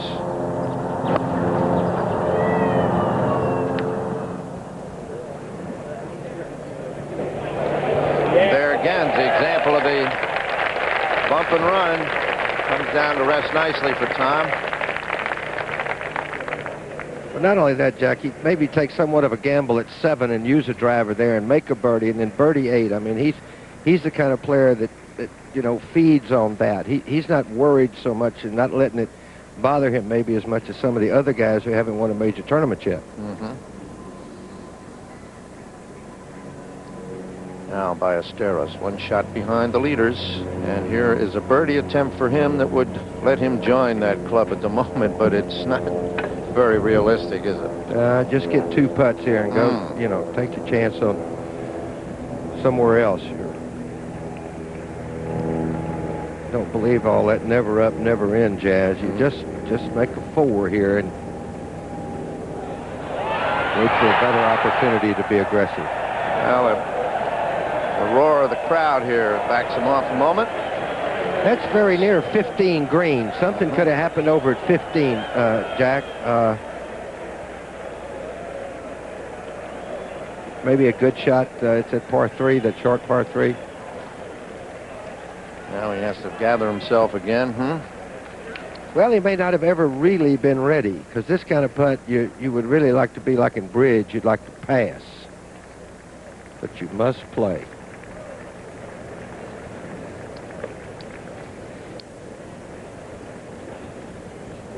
He's just a little worried by that fringe back there, too. Just maybe at the top of his swing.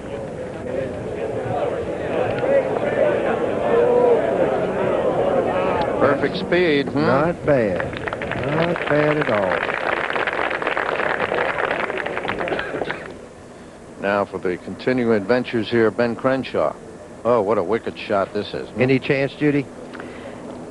To get the ball close to the hole, he has to throw it up over that left bunker. Very hard shot. He may just elect to put the ball pin high to the right of the pin. Just try to make 5 and make your birdie somewhere else. Exactly. Little rascal shot right at it, but that's about as good as you were going to do. Just sometimes you get yourself in positions that you just go ahead and take your bogey. Don't make a double bogey. Crenshaw, one of the co-leaders right now, at even par, along with Larry Mize, Scott Simpson, and Tom Watson. Remember last year he got in position too, yes, Crenshaw. He did.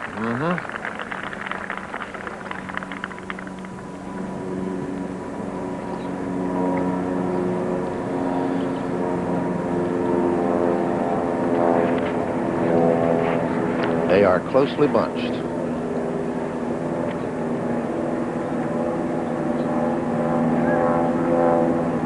This is the 11th green.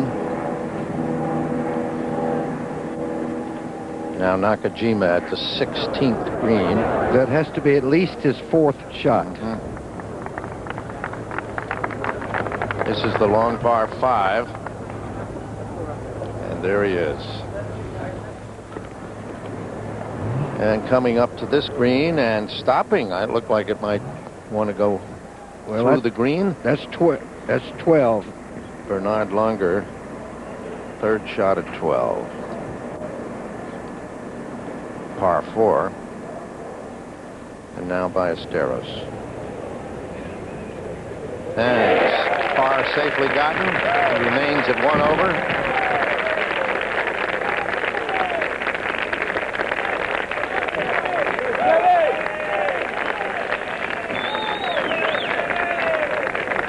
Still plenty of bounce in his step. Well, this is as close as he's ever been for an Open title, you know, and he's been told by a lot of people, well, you can't win the Open, you can't drive straight enough, and he's given up a lot of money on the European Tour to prove that he can win the U.S. Open. Crenshaw. Ah, what a lovely putt. And he'll take the bogey.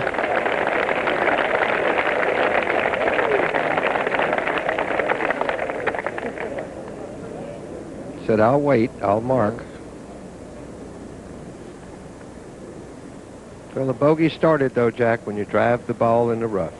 It was in the left rough off the tee. Now Larry Mize.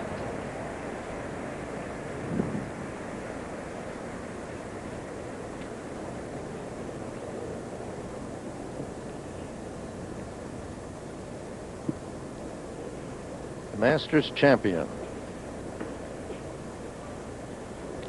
I wonder if he's even entered the British Open yet, Larry Mize. Huh? You might think about that. Tom Watson on the right. He's entered a few British Opens. Yes, sir.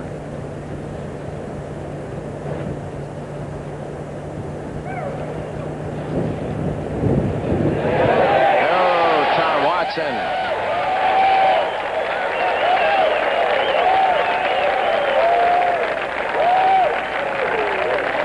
And now Larry Mize. Yep.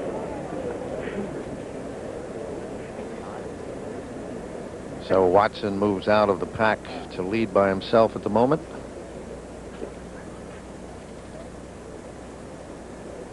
Larry Mize trying to keep it even.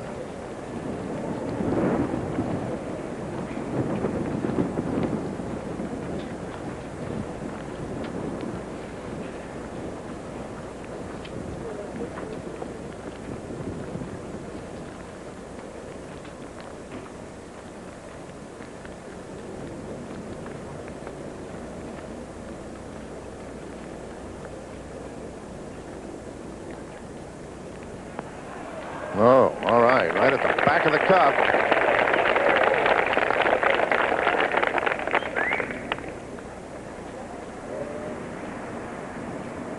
Tom Watson leading. 1 under. Scott Simpson and Mize at even. Then Langer and Crenshaw at +1, along with Ballesteros. There we are. As we look at Crenshaw now for the bogey putt. And we'll put him at +2.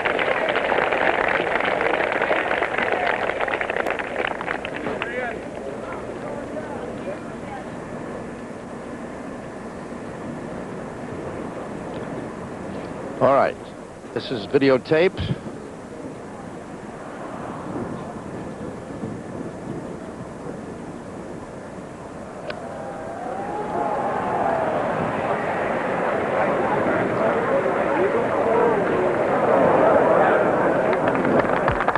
And just on to the front, with the pin, as you can see, is right up front.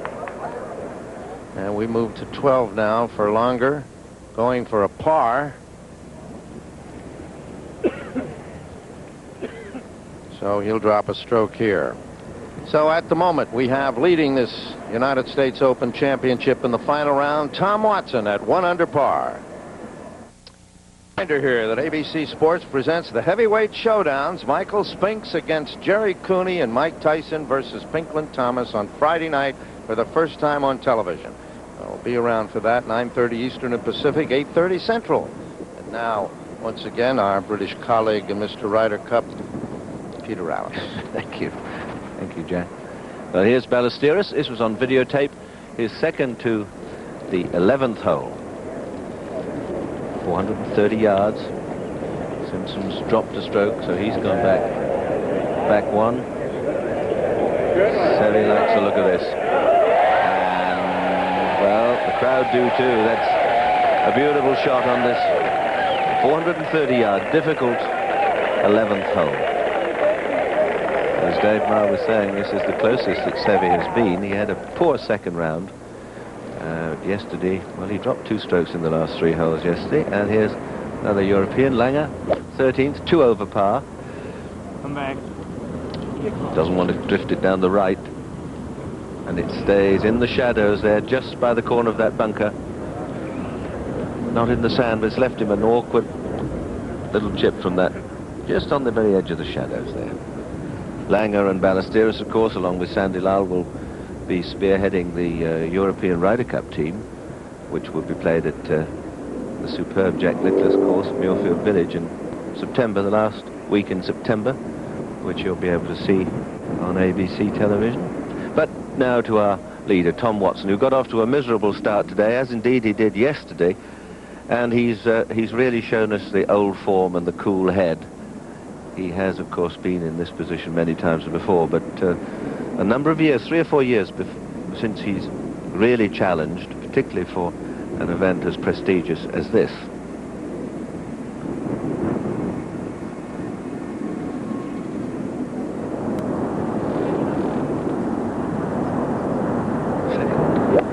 into the 10th. It's from 150 yards.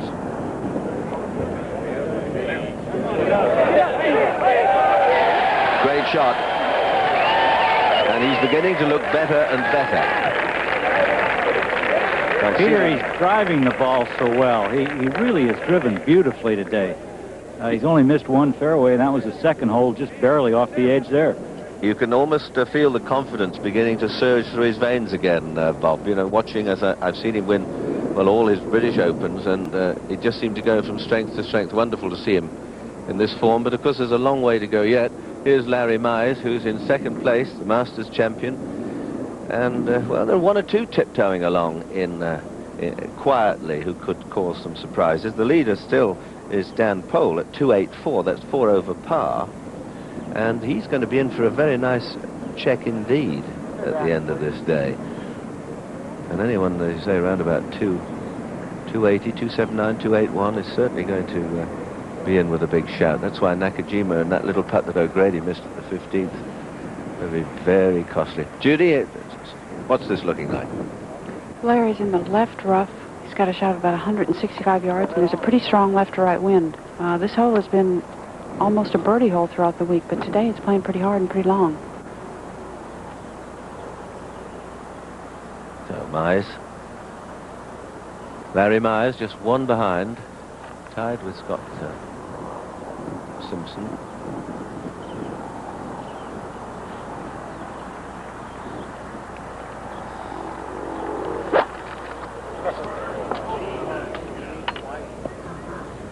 The ball caught the tree limbs on his left, Peter, and has dropped down nearly 100 yards short of the green. Well, now this is going to be, could be very costly for Larry Mize. It's one of the features here. A lot of these greens, particularly, well, not perhaps a lot, but the 8th, the short 8th hole, play between the big trees and makes it a very narrow opening.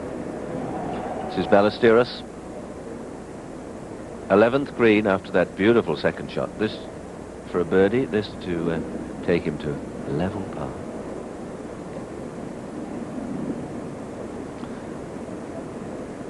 Larry Mize and Simpson. Seve with this little putt, and here you see a classic picture of his brother, Vicente, holding the flag. Now, you don't see that very often, but it's a little gimmick of his at the moment. And it works.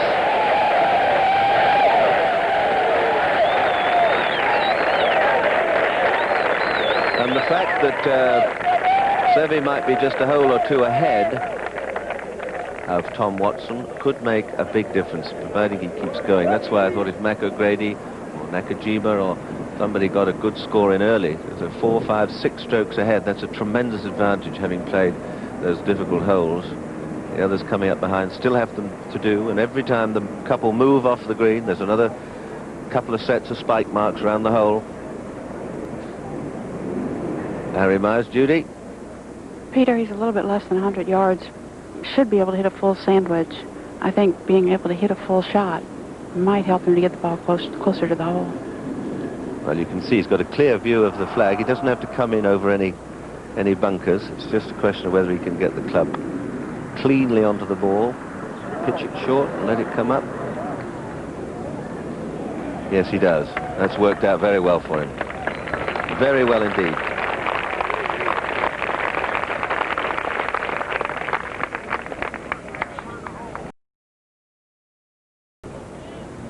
I think what the ordinary club golfer finds so difficult to understand is that when you watch these great players putting, I doubt whether many amateur players, unless they're at the highest level, ever get an opportunity to play on greens as fast as this. And, you know, you could make a lot of money betting good club players, 8, 9, 10 handicaps, that they would have at least 6 4-putt greens in a round if you brought them to a course as severely prepared and beautifully prepared as this one. You have really no idea how difficult it is to read the greens and to get the pace and judge the speed all the time. Watson has not a very long putt here for a birdie to go 2 under. Just one ahead of those 3 players, Ballesteros, Mize and Simpson, Scott Simpson.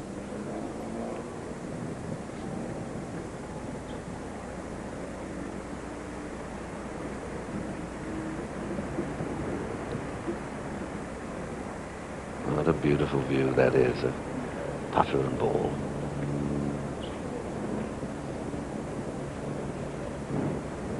Strikes it halfway up, and it was just a little off centre, maybe a little quick. And he says, I'll wait. He must have thought that that was going to drop, but it didn't. Scott Simpson, 11th hole. Just one behind Watson.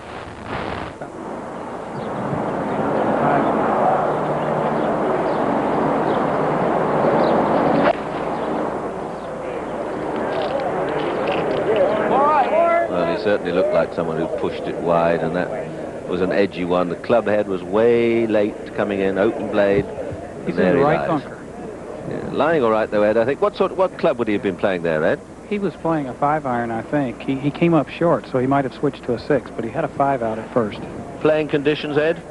Well, there's quite a bit of wind, Peter. I'm going to be surprised to see anyone finish under par here in this tournament, even a great player like Watson. Watson now for his par at the 10th.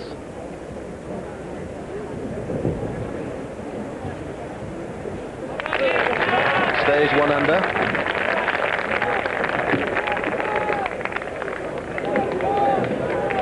And he'd be more than happy to stay just that 1 stroke ahead for the next hour and a half or so.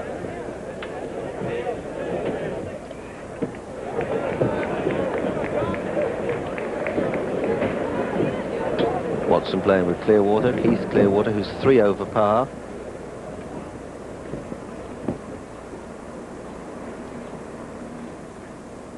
This is the 12th. Ben Crenshaw. He was in the bunker for 2. Came out to here. This to stay 1 over par.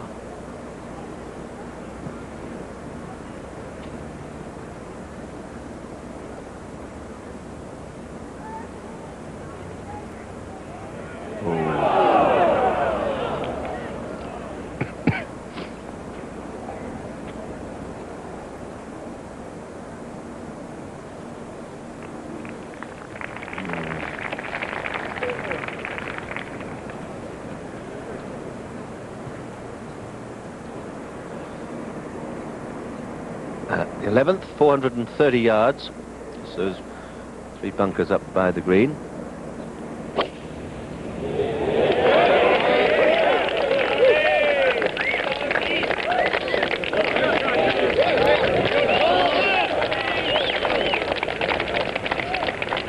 Well, Bob, another cracking drive from Tom. Right down the middle and long, Peter. This hole's playing right into the wind. Larry Mize, the 12th. He caught up in the trees, remember, and got his 3rd shot to here.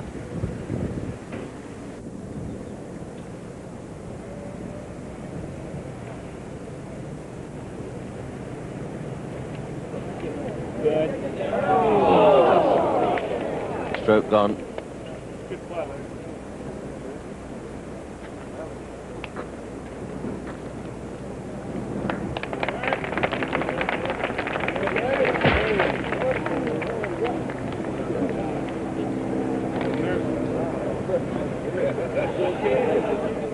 So Watson just keeping ahead of the pack. We go to the 11th, Scott Simpson's 3rd shot.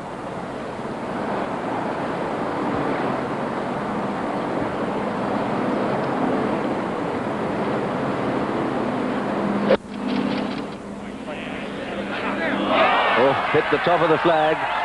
Well, that was just the break he wanted. It sounded as if he caught that a little bit thin, a little sharp, and it hit in the top of the flag, and now he may well escape with a par, something that Larry Mize couldn't manage to do.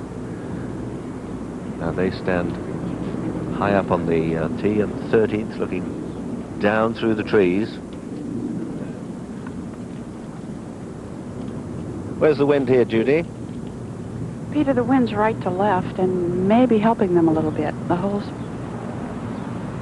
just at 180 yards today, a little bit shorter than what it reads on the card.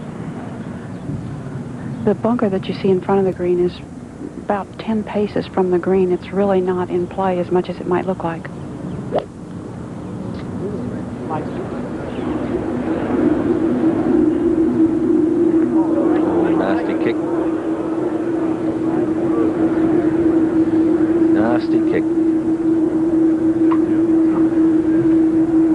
Flanagan of the USGA is once again with us. Frank, people are often interested in how you measure a hole, which point do you start on the tee, where do you measure to the green? You've just heard Judy there say on the card the hole is 186 yards, but today it's playing 180.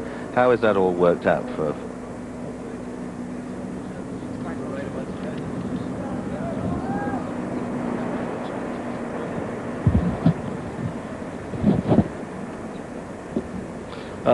Peter, what we do is pre-select a place on the tee, and that's the starting point, and then we go to the middle of the green, not to the front or the back. So the distance is from a tee portion, place in the teeing ground to the middle of the green. Always to the middle of the green, yes. Here's Ben Crenshaw. Crenshaw 3 behind. Peter, the pin placement today just calls to bring the ball in very high and right on the front of the green. That's the only chance you have to get it close.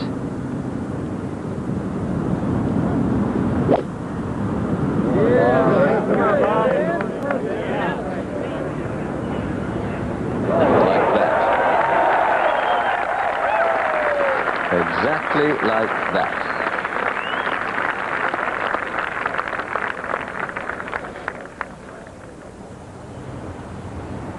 Seve, 12th.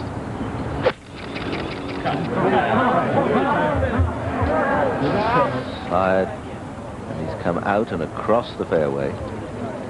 12th hole, 390 yards. He's not on the green, up in there somewhere. My word, he's not surely gone right up there. It looks as if he has. Onto that path. Yes, there's his ball. Could all end here at the 12th. Now here's Nakajima. And he and Mac O'Grady were going along very well until they got to the 16th hole. Well, Mac dropped a stroke. Little putt missed at the short 15th. And from there they've dropped a stroke at each one of those holes. And here on the 18th, remember yesterday, he caught his second, he missed the fairway on the right. He tried to squeeze by these trees and his ball ended up stuck in the branches in that tree dead ahead, and he ended up with a 6, so that cost him a couple of strokes. And now here he is down the 18th. Simpson made that little putt, so he got his par. And now we have Nakajima at 4 over and O'Grady 4 over. That's 2 over for the day. Both of them want 4s here for rounds of 72 today.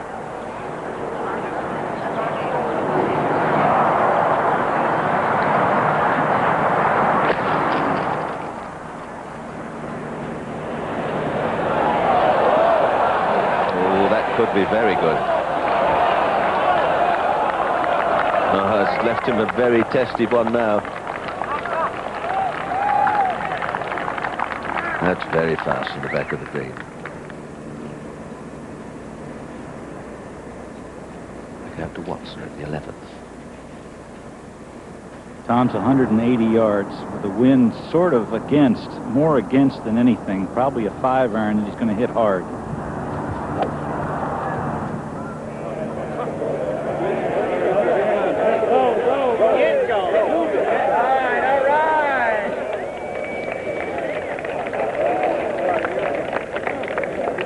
Well, comes up on the green. That's a good shot from Watson. Seve's 3rd shot, 12th. Out to the trees from the loose sand and pine needles. And he's got it 14 or 15 feet away. Still might get a par. Larry Mize. 13th. 2nd shot.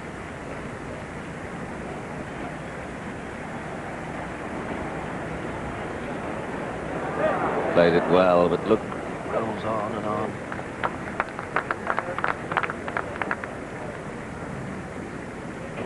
Mize, it's 1 over par. Still the best score, 284 at the moment of those players who've completed their rounds, although Nakajima and O'Grady, if they get 3s on the final hole, would come in at 283. Par here is 70. So 4-round total, 280.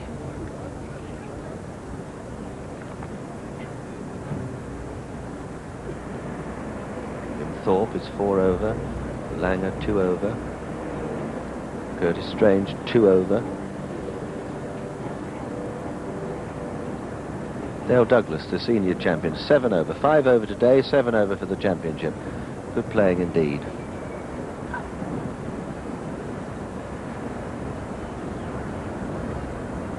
Watkins and Price, Lanny Watkins that is, both 3 over with a couple of holes left to play. So all sorts of funny old things can happen over these closing holes. Someone might hold their second shot at the last. You never know. Langer at the 14th for a birdie. All the way. Oh, well, I don't know whether he can pick up. He needs a couple more birdies, or some of the players ahead, 1 or 2 of the players ahead, to falter a bit. But that's good. He's 1 over. Now back to Crenshaw.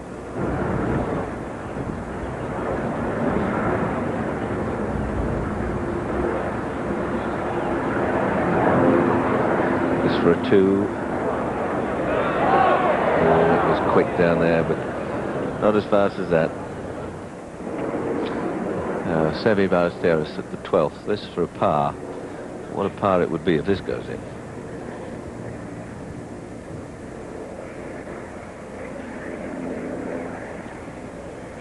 No.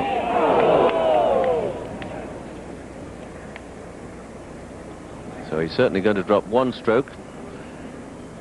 And that'll put him back tied with Mize and Langer if he gets this little putt in. And leave Tom Watson ahead at 1 under. And Scott Simpson at level par. 16th and 17th, I think, are going to be, well, all the holes are very crucial here, but we've seen so far a lot of strokes dropped at the par 5 16th and the very difficult 17th. Here's Watson at the 11th. Larry Mize on the right. The 13th. Mize putting for a par. Watson for a birdie.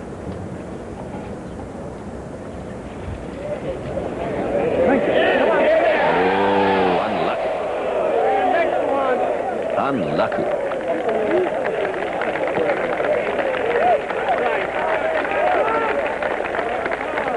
Beautiful strike. Ballesteros tapped in, but that was a stroke drop by him at the 12th, so he goes to 1 over, 2 behind Tom Watson. Now Mize for his par at the 13th.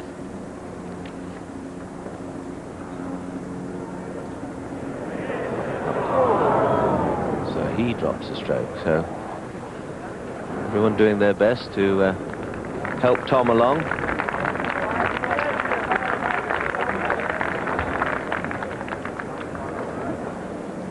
Go up to the 18th. Mac O'Grady, who was level par early on in the round, now 4 over. And he gets it. And, well, good finish by O'Grady. We'll be back for the last few holes here. And then we'll go away.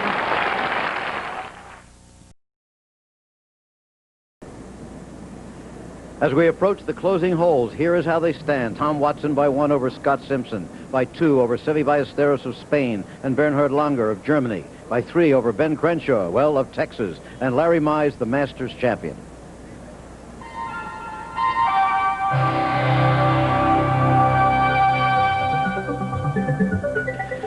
Well, to bring you up to date, in case you've just joined us, well, it's pretty difficult. A lot of things have happened here today. But in essence, Tom Watson, who led when the day began, screwed up the first hole pretty badly. He made a 6 after having a perfect drive down the middle. Looked like he might make 4 or even a 3. He made a 6, just as he did yesterday. But after that, he steadied. Now has started to putt the way he putted yesterday again and has re-seized the lead. Seve Ballesteros has been playing steadily, very steadily, and so has Scott Simpson, who just hangs in there. At one point, he had taken the lead by himself, dropped back once again, steady. Well, that's the way it is right now. A man who, a short time ago, completed his round today is Jack Nicklaus, our colleague at ABC Sports. And Jack, not too good again today, 77, but a good effort for that 5th U.S. Open Championship. Well, Jim, 2 good first rounds, 2 bad last rounds, and for myself, the golf course really was had changed for me. The first 2 rounds, the golf course was relatively soft, and I think a lot of fellows were shooting low scores. The last two rounds, the golf course got a little faster, and I hit 12 greens all 4 rounds. And the last 2 rounds, I had 36 or 7 putts, and the first 2 rounds, I had 28 or 30 putts. So that's the difference from my standpoint. You'll be back for your 32nd U.S. Open next year. Jack, what about the golf course today? How is it playing? How are the greens? Well, Jim, I think that you're seeing a lot of the fellows are having trouble with the greens. I know that I had trouble with them all day. I could not judge the speed. They're very different speeds. One's slow, one's fast. They look like they're one speed, and they're another speed. I don't think the USGA did anything to them last night. I think it was the early morning moisture on the golf course, and the players don't have enough local knowledge here of knowing which greens dry out fast and which greens don't. As a result, we're seeing some very unusual putts. We're seeing some very quick putts. They're seeing some greens like the 16th green. When they get there, they're going to find it's like absolutely like a rock. The 17th and 18th greens are extremely slow. The guys are just coming up on 13. 13 is looks very fast. I just saw Larry Mize leave a putt short. The green is slow. They're having a hard time, as I'm sure as I did, finding the speed, and I think that's what's causing a lot of high scores. A very interesting point. We're going to take a look at Bernhard Langer right here, Jack. He's going for a birdie. Bernhard Langer of Germany, 2 shots out of the lead on the 15th hole. Now, how's the 15th green, did you say? Well, the 15th green, I hit a putt from about 25 feet there up the hill, and I thought I absolutely killed it. Yeah. And I left it 3 feet short. So the 15th green looks very fast, but I don't think it's nearly as fast as you might think it is. From the angle that Bernhard has, the ball swings down the hill, and it might get fast as it swings there. You would expect that these greens would get faster and faster with the wind and the sun, but not the case, right? Inconsistent. Well, there he is. His stopped short. Yep. Never really got going down the hill. On tape now, we're going to take a look at Scott Simpson's 3rd shot on the 12th hole. A lot of people seem to be short of the greens on the par 4s today. Well, I think they're expecting all the greens to be firm. And most of the green, and they get a green early in the round that's firm, so then they get tentative. And then they end up leaving the ball short because, if you go through these greens, like the 12th hole, there's out of bounds right behind the 12th hole. So if you get the ball through the green there, you have a very difficult pitch, or you get up against the fence and have a chance of being out of bounds. Now, Seve's been playing much steadier today. Yesterday, he had 7 birdies and 5 bogeys for 68, but pretty steady today. Well, this is a kind of golf course that Seve likes because he can scramble on this kind of golf course. He can make a lot of birdies and make some mistakes and still stay ahead of the field. Well, that certainly could have been an indication of the inconsistency of the greens, the way he left that short. Ben Crenshaw, 2nd on the 14th.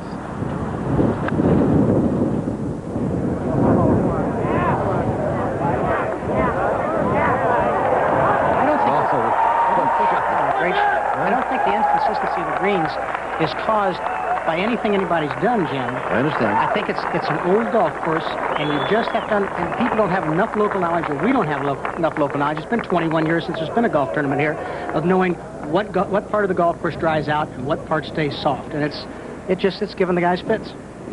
Certainly has the last 2 days. There were plenty of subpar scores in the first 2 rounds, not in the 3rd and 4th. Is that the golf course, the change in conditions, or just U.S. Open? No, I think that's the change of conditions. The first 2 rounds, we played the practice rounds for 3 days, and the golf course was hard as a rock, and they didn't put any water on it, and all the fellows knew what the course was going to do. And I think the USGA wanted to slow the golf course down for Thursday, and they did slow it down for Thursday and Friday, and when they slowed it down consistently, and everybody knew what was going to happen. Watching this putt here that he left himself. And as we watch, you've played with Tom Watson several times recently, including earlier this week. What has changed? Why is Watson the Watson of old this weekend, and he hasn't been for almost 3 years? Well, it's kind of funny. On Wednesday, Tom and I were talking about that we'd probably get a chance to probably play together this weekend, but probably not here. We're both playing so badly. Yeah. And I was watching Tom's putting stroke on Wednesday, and it was not good. And Tom has a relatively quick putting stroke, as you know. He takes the ball club back very quickly, and as he does with all shots, but he's been decelerating coming into the ball, and he's sort of quitting at the ball. Right now, I've been watching him here on television since I've been in, and he is now accelerating through the ball. That's the Tom Watson of old. If Tom continues to accelerate that way, he'll make a lot of putts. Never used to leave one short. No. There's Langer for the par, and he drops a stroke. Yes. final 9 of the U.S. Open, in any event, must feel a little different, Jack. I only wish I had a chance to play it. I'll bet you did. Longer has to make sure of this one.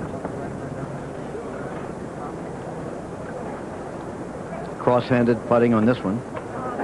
Whenever he feels comfortable, he does a cross-hand. Well, that was not a hole to bogey. Not for Langer. He is Larry Mize, who's been having his troubles.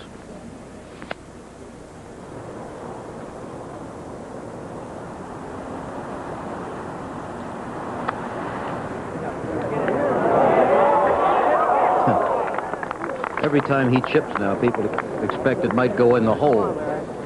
Okay, on they go in the U.S. Open. We're at Olympic in San Francisco. Tom Watson still leads by a single stroke in the U.S. Open over Scott Simpson. By 3 strokes now, however, over Ballesteros, Longer, Crenshaw, and Mize as we look down from the Goodyear Blimp Columbia out of Los Angeles. Pilot John Creighton up there from Orcas Island, Washington. Columbia equipped with Gyrocam 360, which is operated by Bill Sullivan, one of the very best cameramen who has ever plied this trade. Now Crenshaw for the birdie. Well, if he doesn't make this one, you know, your chances are going. You've got to put a little pressure on Tom. He's got to get himself back in the game. And so he did. Crenshaw moving to within a stroke of the lead. Tied with Scott Simpson, 1 behind Tom Watson. 2 shots from the lead. Sorry. Went from 2 to 1. Let's not move him up too quickly, shall we?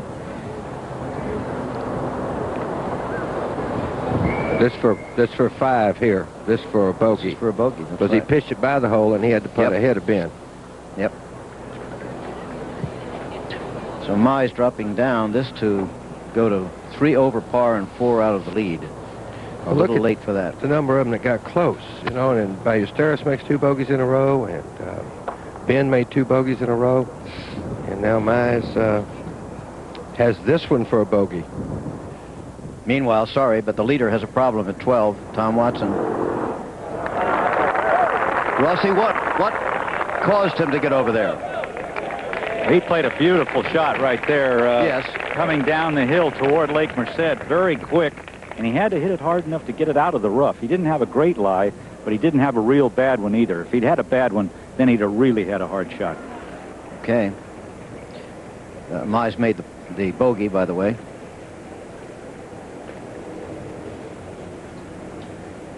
Bob, how did Tom get over there with that shot? Did he miss the fairway for a change? No, he drove it right down the middle of the fairway and hit a bad iron, very bad iron. In fact, it hit into the gallery and came back there. He got a break.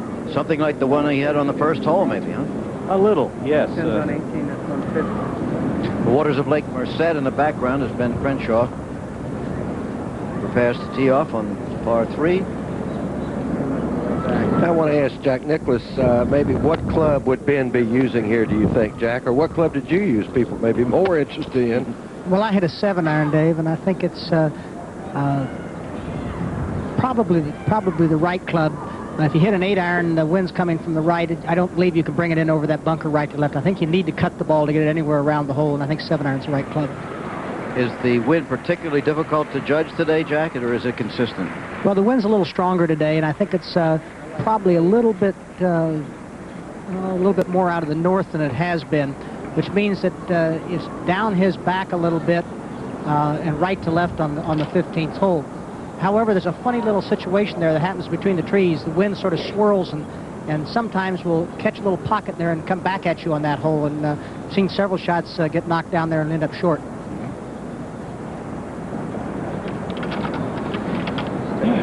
Shot. 32 to the front of the green. Well, you could hear the caddy say 32 to the front of the green, meaning 132 to the front of the green. It's 149, I think, to the hole. Okay. You at home wonder how they know that. Golfers are sure of the measurements very precisely. Par putt now for the leader. These look a little longer as the closing holes approach. He got it. Still 1 under par. Now Ben Crenshaw's shot. Left. Yep. Crenshaw has had 2 pars and a birdie on this hole recently.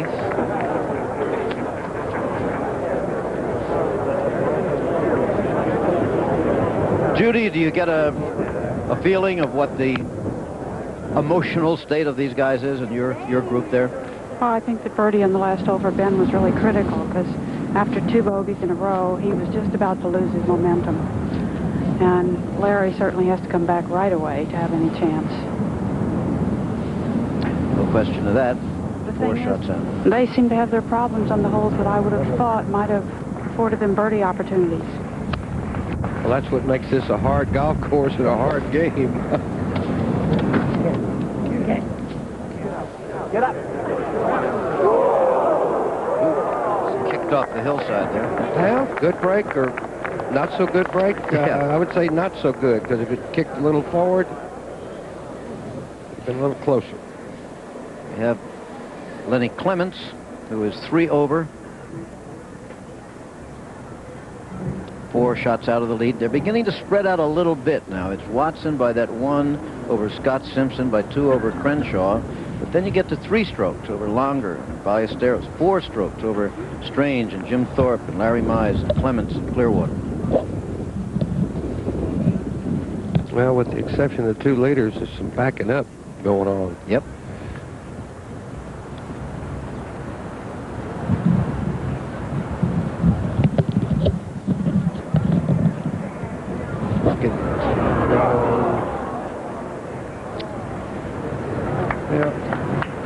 I'll tell you, if there's a 1-stroke difference coming to 18, some strange things could happen, right, Jack?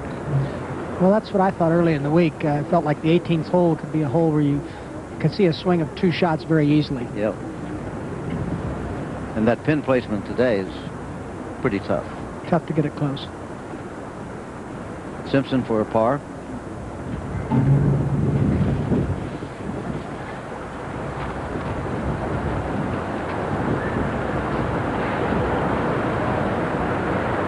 All right. Stays within a stroke. Scott Simpson has not shook all day today. That shows you how hard it is, though. Even the ones that look so little on television.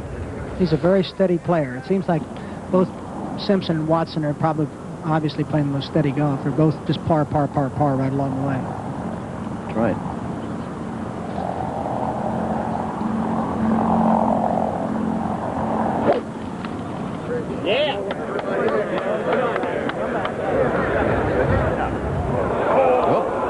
Up in the longish rough there.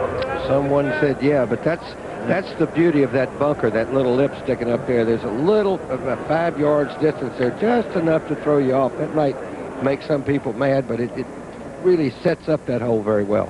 Ballesteros for a birdie to get back to within striking distance. Remember, he's 3 behind at the moment, but Watson with a problem. You can hear that wind.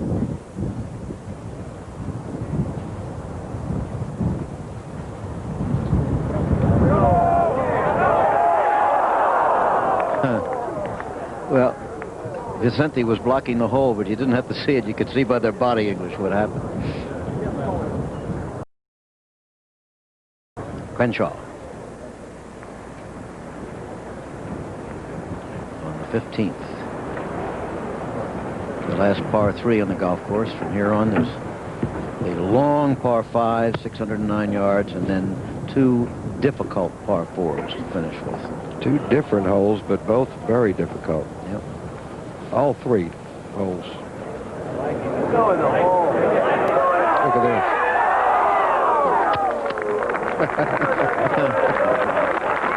Okay. A little bend. Rolling along. But Watson is still the leader. But he's in trouble.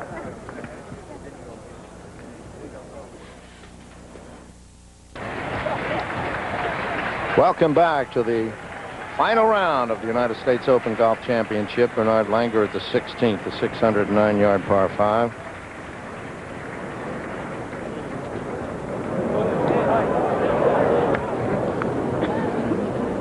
And you were saying, Jack Nicklaus, that this green is what?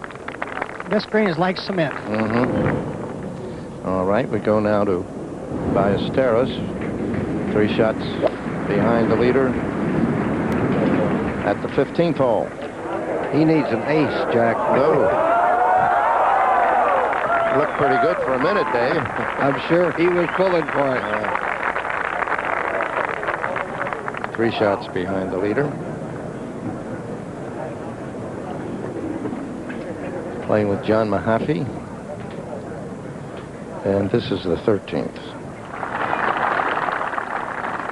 Tom Watson, the leader. There's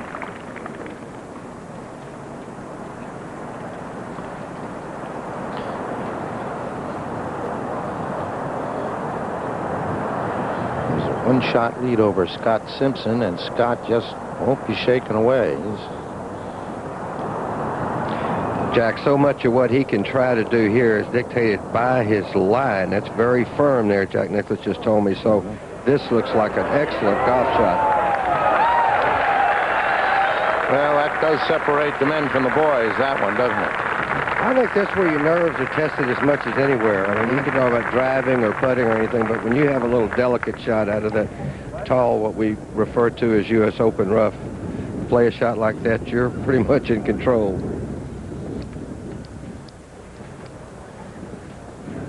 Now, you'd see the strain beginning to tell there on Watson's face as we go now to the 14th fairway, Scott Simpson. This is on videotape.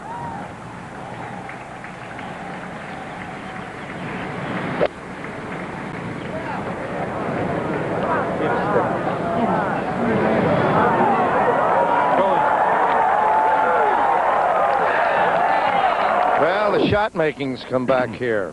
That was something, wasn't it? Jack, he really played a great shot. He had about 160 yards, 162 yards, and he hit a 7-iron right by the hole. All right, we're up at 16, obviously, with longer for par to keep in touch. He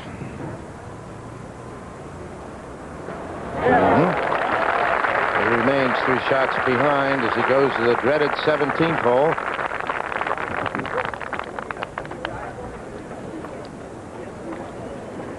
He did not putt that one cross-handed. Yeah, no. That's well, he hadn't made any cross-handed that I've seen, so maybe it was time for a switch. The leader for par. See if Tom accelerates on this putt.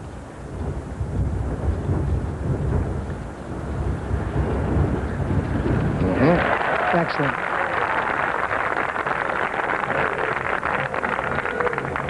Tom Watson remains at 1 under, going to the 14th. And we'd remind you that ABC's Monday Night Baseball has Montreal against St. Louis or Kansas City against Oakland. Check your local listings. Live at 8 o'clock Eastern Time, and an hour after the game, we'll have Al Troutwig on with Monday Night Sports Night, talking about a myriad of things. So we hope you'll join us all Monday night on ABC Sports. As we look south here on this absolutely stunning afternoon in the state of California, back over here to the Olympic Club along Skyline Highway there. Lake Merced. And somewhere down there is the next United States Open champion.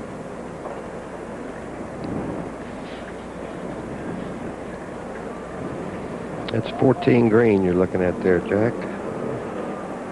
Funny somehow, but when you're looking down on it, it looks all insignificant, doesn't it? Which, of course, it's not. This is Mahaffey. Ballesteros is playing partner, and look at this putt. Mahaffey 6 over. Starting the day at only 1 over, so 14th tee in the leader.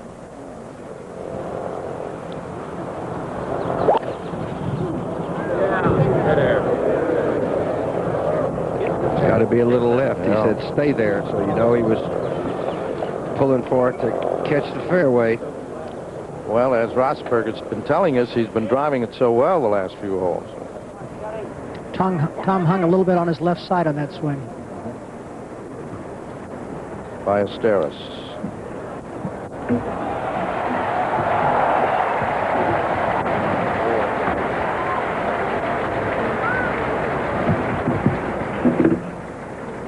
Jack, you have to think if Ballesteros doesn't make this one, Tom keeps playing well, that this is one that Seve has to make to give himself a chance. Well, he knows that the putt's not fast, but you just saw Mahaffey putt that putt, and I don't know. Knowing Seve, I would expect him to give this a pretty good run. And don't you think it's because of the shade, maybe kept a little more moisture in that part of the green? It could, and it also goes right uphill, right at the hole there. It swings up. You can't see it on the camera, but it does swing up. So he can get a pretty good run at it and feel very free. Good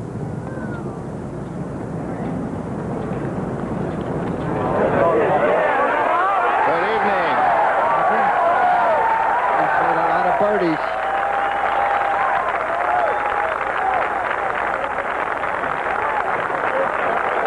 That puts a little more drama into the situation. Simpson. Yes. And the plot thickens even more.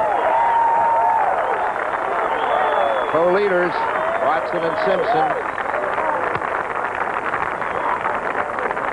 Jack, what I liked about Simpson's shot into that green was his rhythm that he played. It's the same rhythm as if he were out playing a practice round. He's a very beautiful player with a great rhythm, a lot slower than Watson's.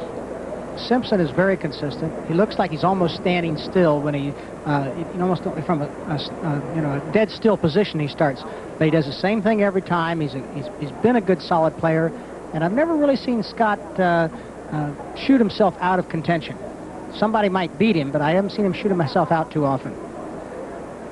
Well, that's a perfect kind of player for this situation, isn't it? Just the right kind. Larry Mize and Scott Simpson now 1 under, co-leader with Watson. Crenshaw and Ballesteros 2 shots behind, and Langer another shot behind that.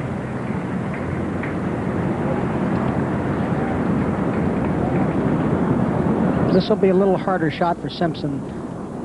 Scott's basically a right to left player, and I think he'll play this ball pretty much into the middle of the green.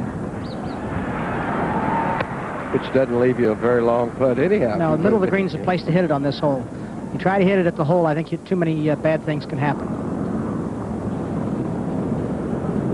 Seve's ball was hit at the hole, but ended up in the middle of the green, which was just perfect.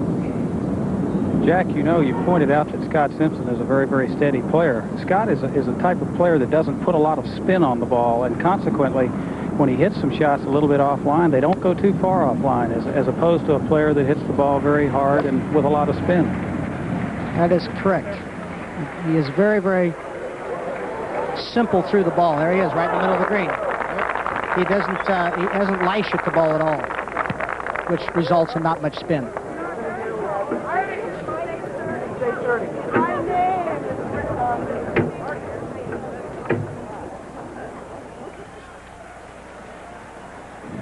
Curtis Strange birding the 18th hole a few moments ago, and he finishes +3.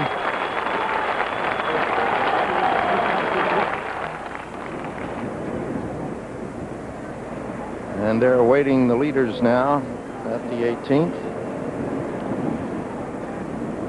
283 for Curtis Strange.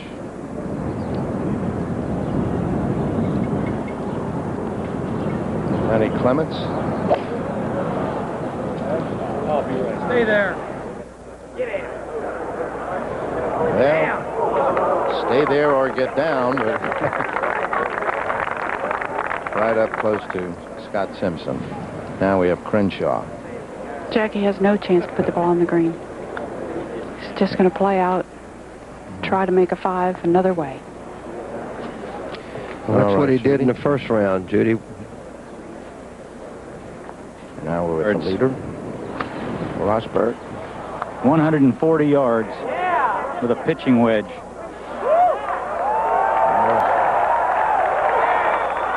He's sneaking up on it beautifully, isn't he? That was a little far, but out of that rough, it's not bad at all. The leader, Tom Watson, at the 14th. Longer.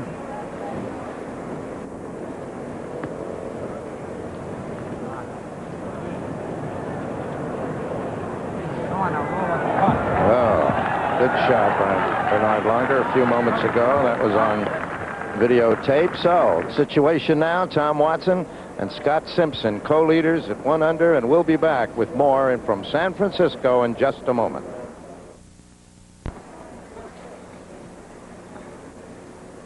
San Diego, California's 37-year-old Scott Simpson and Tom Watson at the age of 37 from Missouri, leading the U.S. Open with only a handful of holes to play. Watson negotiating the 14th, Scott Simpson on the 15th. On videotape, this is Scott Simpson putting to take the lead. Get a fabulous approach shot here.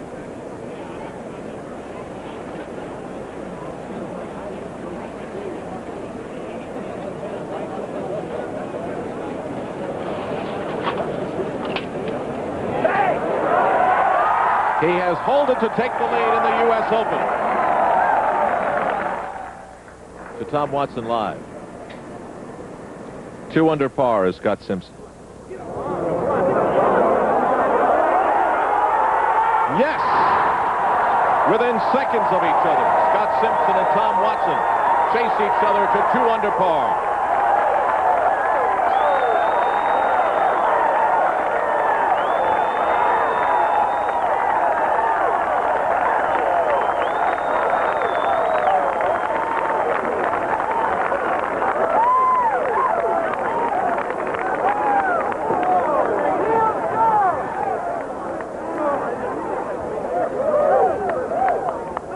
We've been waiting all day for moments like those, and they came so close together in time we couldn't show you them separately.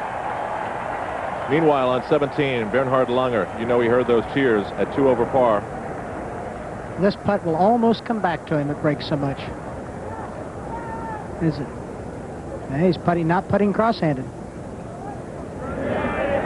Now, Jack, I have a thought for you. The greens here so fast. As we go to Ben Crenshaw, I'll resume with that thought in a moment. You remember Ben Crenshaw had a punch out onto the fairway. This on tape. His 4th shot. You remember Jack said this hole is very firm, the green is. Like cement. I mean, you're just coming downwind, hit on that green. And this one will not break to the right. If he plays to the left of the hole, it won't break. No, he didn't play it to break right. That's his 5th shot. That was also on tape. Played it very well. And that may have just killed it all for Ben Crenshaw. Well, Al, unless something funny happens, it's got to be between Simpson and Watson now, you think. They're the two out in front by a little comfortable lead. Larry Mize on the 16th hole at 3 over par. This is for a birdie. Won't move. So good around the greens, but not good enough that time.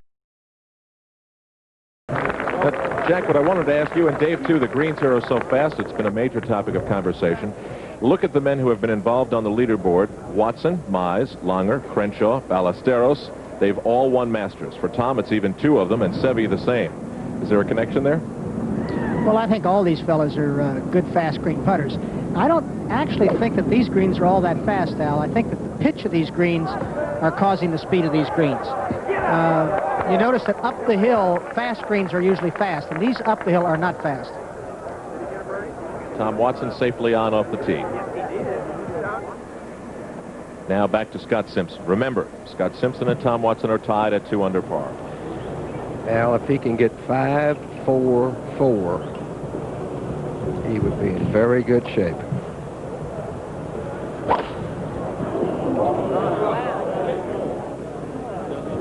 This, remember, is the long par 5, 609 yards. Ed Snead, what happened?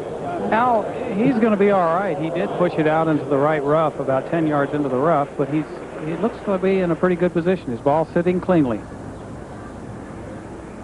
Ben Crenshaw, remember his problems around the green on the shots we showed you moments ago. He made his bogey and will fall to 2 over. I think the 16th hole is going to be the real critical hole here. It just, it was a critical hole in 66 with Palmer. And I think it's such a difficult par 5. It's as difficult par 5 as we have. If either one of these two fellas can par this hole, I think that'll just put them right in the driver's seat. 16th is where... I don't think a birdie is on. No. Especially where the pin is and the green being so firm. Yeah. Seve doesn't have much of a chance to stop this one at all. It's his third shot. 16th is where Arnie snap-hooked it into the woods off the tee in 66.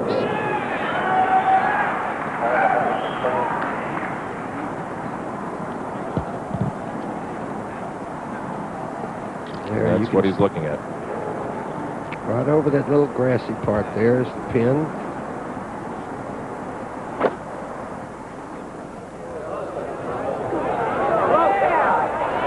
Hold it. No, Jack, you were right. Well, he may have been a little unlucky. Looked like he hit on a downslope, Al, but he has to take some chances now. I mean, this man's thinking about winning the tournament, not finishing second, third, and fourth. But Seve's such a good chipper, and he has a good lie there. If he can read this chip, all the people behind the green are standing back there as the golfers walk by and saying, the ball doesn't break, the ball doesn't break. So he's going to get the line before he hits it. Yeah, but what if they're not pulling for him? They give you some wrong information, too. I'll sandbag this guy. They're right. It break to the right. It doesn't break. Bernhard Langer off the 18th tee and flirting with the rough, but staying away from it and curling away. Langer at 2 over. Ballesteros on the 16th at 1 over par, and Scott Simpson and Tom Watson at 2 under. And we go back to check in on Tom Watson.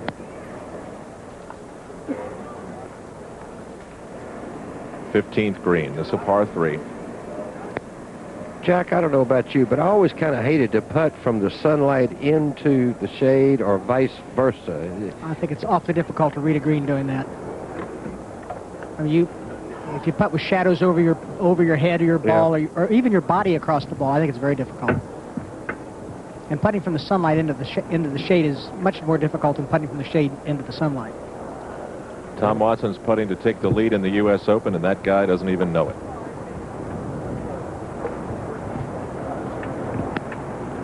It's a long putt there. And slow up by the hole, you say. That'll give him something to think about.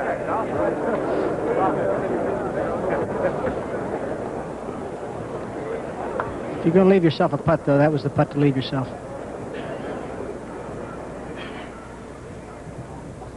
This is Scott Simpson. Remember, off the tee under the trees. Ed Snead? Al, I think Scott is in a pretty good position. His ball is a little bit of a flyer, and I think with a 2-iron or a 1-iron shot from underneath those tree limbs, I think he'll be fine. I think it's a good kind of a lie to have because he can make the ball shoot a little bit and run farther up this fairway. Does he have to cut it or anything, Ed? Because you don't want to go left on that second shot. Not really, Dave. He just has to keep it down slightly, very, very slightly, underneath the tree limbs that are about 10, 15 yards in front of him. All right. Ed and Dave are talking about this shot from Simpson. He's put it right in the middle of the fairway. Yes, he has. Perfect. Meanwhile, Seve getting ready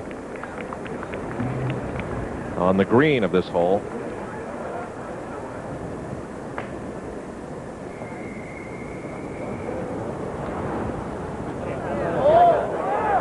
That's left. That's like magic.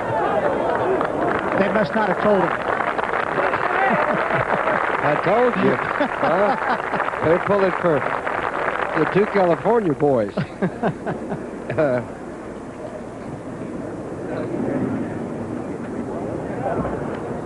Tom Watson, who has said this week it takes more courage to win the U.S. Open than any other title. And it's been a long time since he's been in position to win. Almost 3 years. The last win was in '84 at the Western Open. Oh, boy. Tom Watson pars the 15th hole to remain at 2 under par. Bernhard Langer on the 18th fairway.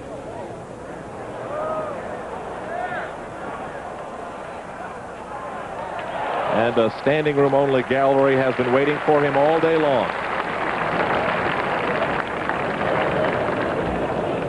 Only 4 twosomes remain on the course.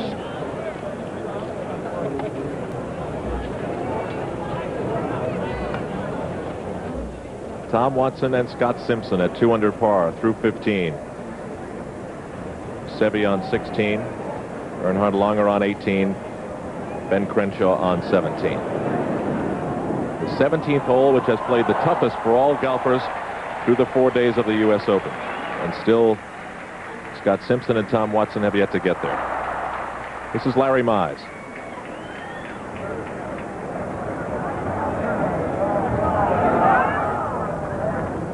Pulls up short. 16th tee, Tom Watson. The big par 5. Perfect. Absolutely perfect drive.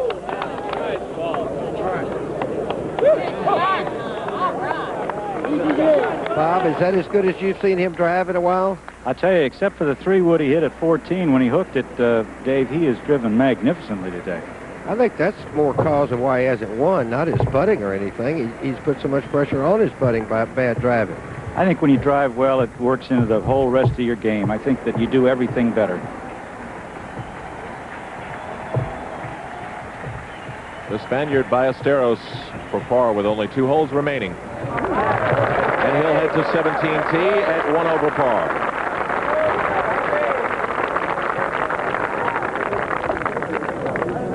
Some dramatic holes to come, no doubt.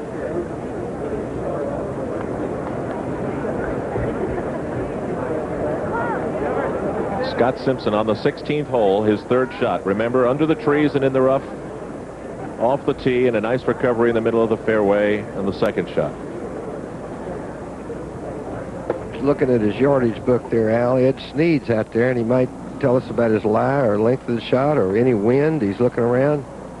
David, according to my calculations, he has about 127 or 28 yards to the hole. And perfect lie, I think it's a perfect 9-iron shot for Scott. He's got a little wind right to left, helping him slightly, and I think if he just makes his normal swing and doesn't get too greedy, I think he wants to put this ball a little to the left of the hole. As Jack's pointed out, the green's very hard, and I don't think this is the time to try to force a birdie. I think he's got to play to the left, hope he has a decent chance for a birdie, and let things happen from there. Ed, I think you're right, and I think everybody thinks that there's a little bit of room to the right of the hole, so they feel free to hit the ball at the hole. And right at the hole, it's very hard. To the left of the hole, he has a chance of stopping and giving himself a chance for a birdie putt. Of the 75 golfers who have approached 16 today, only 7 have birdied the 16th.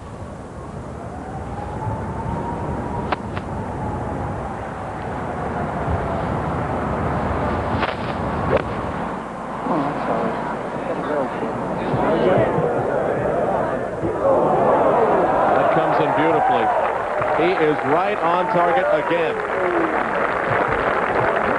I would never thought of playing it that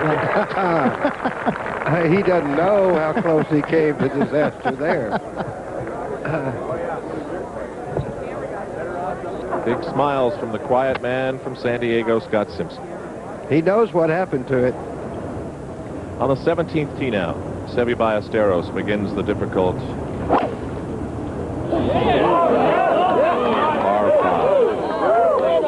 for the members, par 4 for the players today. Watch this. This is not, hold on, Seve. The big slope, needless to say, from left to right there. And I've seen players all week long hit wonderful drives in the left third of the fairway and wind up either just short of or just in the rough there. Well, think of the players who have challenged this hole today. I mentioned the number of birdies on 16, Dave and Jack. Only 2 birdies on 17 today. I'm not surprised. This is probably the key shot of the golf tournament, I think, for Watson. Put the ball into the fairway in play right now. You put the ball in the rough on this hole, it's very difficult to make 5. Seen a lot Keep of it in the fairway, you can make 4. A lot of 6s here, Jack, especially if a guy gets left or drives left to begin with. But this is the narrowest fairway for the second shot of any hole on the golf course. That's why you see so many guys going with an iron, or 2-iron, 3-iron. Good hit. Perfect. Yep. There's this little yardage mark there. Scott Simpson and Tom Watson leading the U.S. Open and looking very good doing it. Scott Simpson for a birdie on 16 that would give him the lead. Looking good. And he's done it. Oh, boy. Scott Simpson. Oh, man, what a birdie. At the age of 31, may be on his way to the U.S. Open Championship. Welcome to the Pac-10 Open. It's Scott Simpson of USC against Tom Watson of Stanford. And right here in California. Boy, are these guys playing some steady golf down the stretch. I can't believe that they could play this well in the condition this golf course is this afternoon. With me on the tower, Jack Nicklaus, whom you just heard, and Dave Marr, both members of our ABC golf staff now, fortunately for us. Tom Watson out on the fairway, watching that. He saw it happen. He knows. Yep. But he's smart enough to know, too, don't you think, Jack, that, you know, Scott's still got 17 and 18 to play. You don't take any unnecessary chances. You want to give yourself a good chance for a birdie, but that's not panic time. A person with less experience than Tom Watson, though, might panic. Tom will have the patience to just say, okay, I've got to play my game. He knows he's now behind, and you can tell on his face that what he's doing. I know what's running through his mind. He's saying, okay, Tom, just be patient. Your turn's going to come. He's going to have 2 holes to play. Just put your mind on what you're doing and do it. Does either of these 2 golfers have an advantage on those particular 2 holes in your mind, Jack? 17 and 18. Oh, I think both of them are long. Both of them will hit the ball right to left off the tee, which will hold the ball into the fairway or have a better chance of holding it into the fairway at 17. It's going to be about the same on 18. I don't think there's any real advantage for either one of them, except for Watson has more experience and has won. Seve Ballesteros on 17. This normally plays, remember, as a par 5 for the members. They shorten it a little bit, made it a par 4 here, but it's still very difficult to reach. And even when you've reached it, yes, you've still got some problems. The green, of course, designed for a par 5 hole, not for a par 4. But now, Tom Watson ready. This is from 100 yards, Jim. Okay, Rossi. Is it wind still right to left, Bob? Not much wind now. Okay.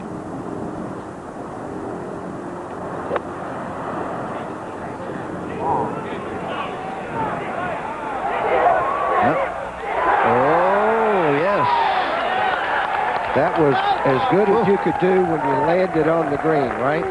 Square grooves. Oh, the square groove deal. That was definitely square grooves. The current controversy in golf, in case you didn't know what Jack was talking about, is a style of club which has square grooves on the club face, and in your opinion, that had a lot to do with it. I don't think you could have stopped the ball without him. I think that was a magnificent shot under any circumstances with any golf club. But the square grooves allowed him to play that shot.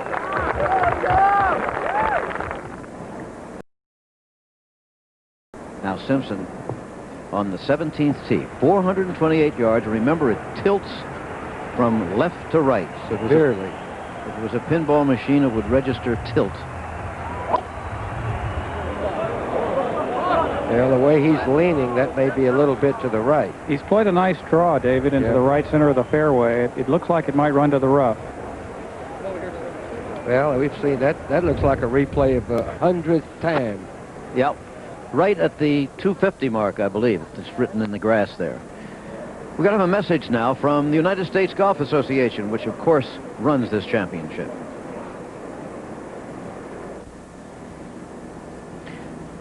Back again, and there it is.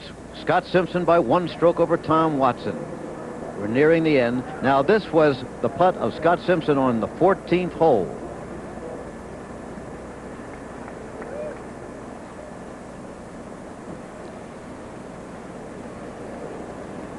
The 15th hole. On tape, we can't tell. Let's forget the word.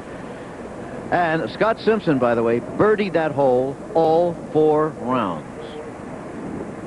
Within seconds, this was Watson, 1 hole behind him, with his birdie putt. So at that point, they remained tied for the lead. Since then, however,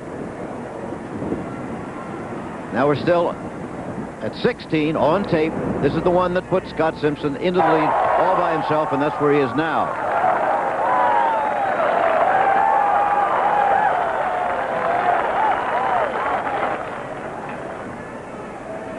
Tom Watson needing a birdie to get back into a tie with 2 holes to play. Scott Simpson on 17, looking it over. Now, Simpson on 17 had a bogey the first day. He's parred it the last 2 days. Ballesteros now at 1 over par, 4 shots out of the lead. On that same hole where Simpson is waiting.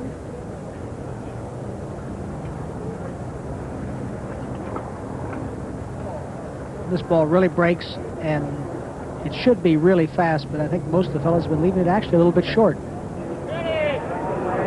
He's left it a lot short. It just looks like it's just absolutely really fast. Matter of fact, early in the tournament, you couldn't have even putted the ball and kept it on the green there.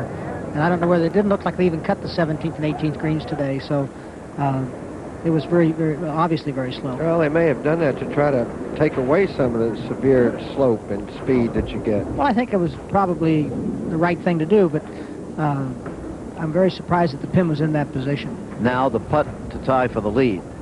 Now, Jack, you said this will not move to the right, but it looks that way. It looks like the ball should move right because everything else moves towards Lake Merced on the golf course. But my ball rolled down. Matter of fact, even went a little bit left going down there. I don't know what this hits a little different angle here. Nope. Nope. As you said.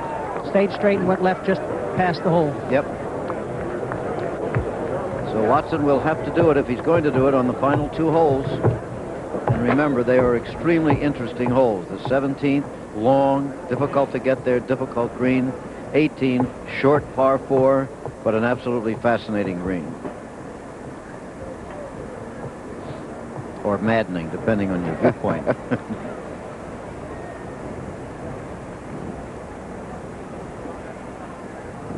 There's the par for Tom. Ballesteros, bogey 17, by the way, to drop another stroke off the lead. Simpson trying to test the wind, which seems to be down a good deal now. Well, it'd be very hard to feel the wind. He's well below the surface of the green there. It's neat. Is there wind out there or not? Well, Jim, there's wind. You don't feel it down here, but you can tell when you look at the blimp in the top of the trees. It is blowing quite briskly, but the golf course is protected. Which way? It should be into the player's face here at 18. Left to right, into the player's face at 17 and 18. Well, there it is. It's right in your face at 17. 17 is almost 2 clubs more than the yardage says. And what would you venture to say, Ed, that he might be trying to hit at 17 for a second shot? Scott has about 186 yards, and it's going to be in between a 3 and a 4 iron going up that hill. I think he needs a 3 to get to the green. I think you're right. Well, he's debating it right now. Well, he's got his club. Maybe his biggest golf decision ever. He's got a here. 4. His caddy has informed me that he's got a 4. The only reason you'd want to play 4 is to stay underneath the hole. That's probably a pretty good decision. By the hole is a very, very difficult place to make par. He is in the rough, and if the ball jumps a little bit, that's got to be the right play.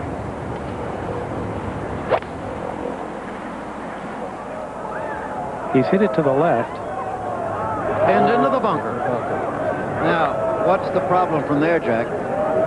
He really has a very difficult bunker shot to stop. I mean, the ball's going to get on the green, it's going to spin to the right, and then it's going to take off. And it just depends. If he gets the right shot coming out, he has a chance, but it's going to be a tough one. It's going to have a hard time making 4 from there. Meanwhile, back on the tee of this 428-yard par 4, Tom Watson, I'm sure, is aware of what has happened to his adversary this time. He saw him make a putt on 16, and he was on this tee when Simpson put the ball in the bunker on 17. Tom birdied this hole the first day, but has bogeyed it the last 2. Beauty.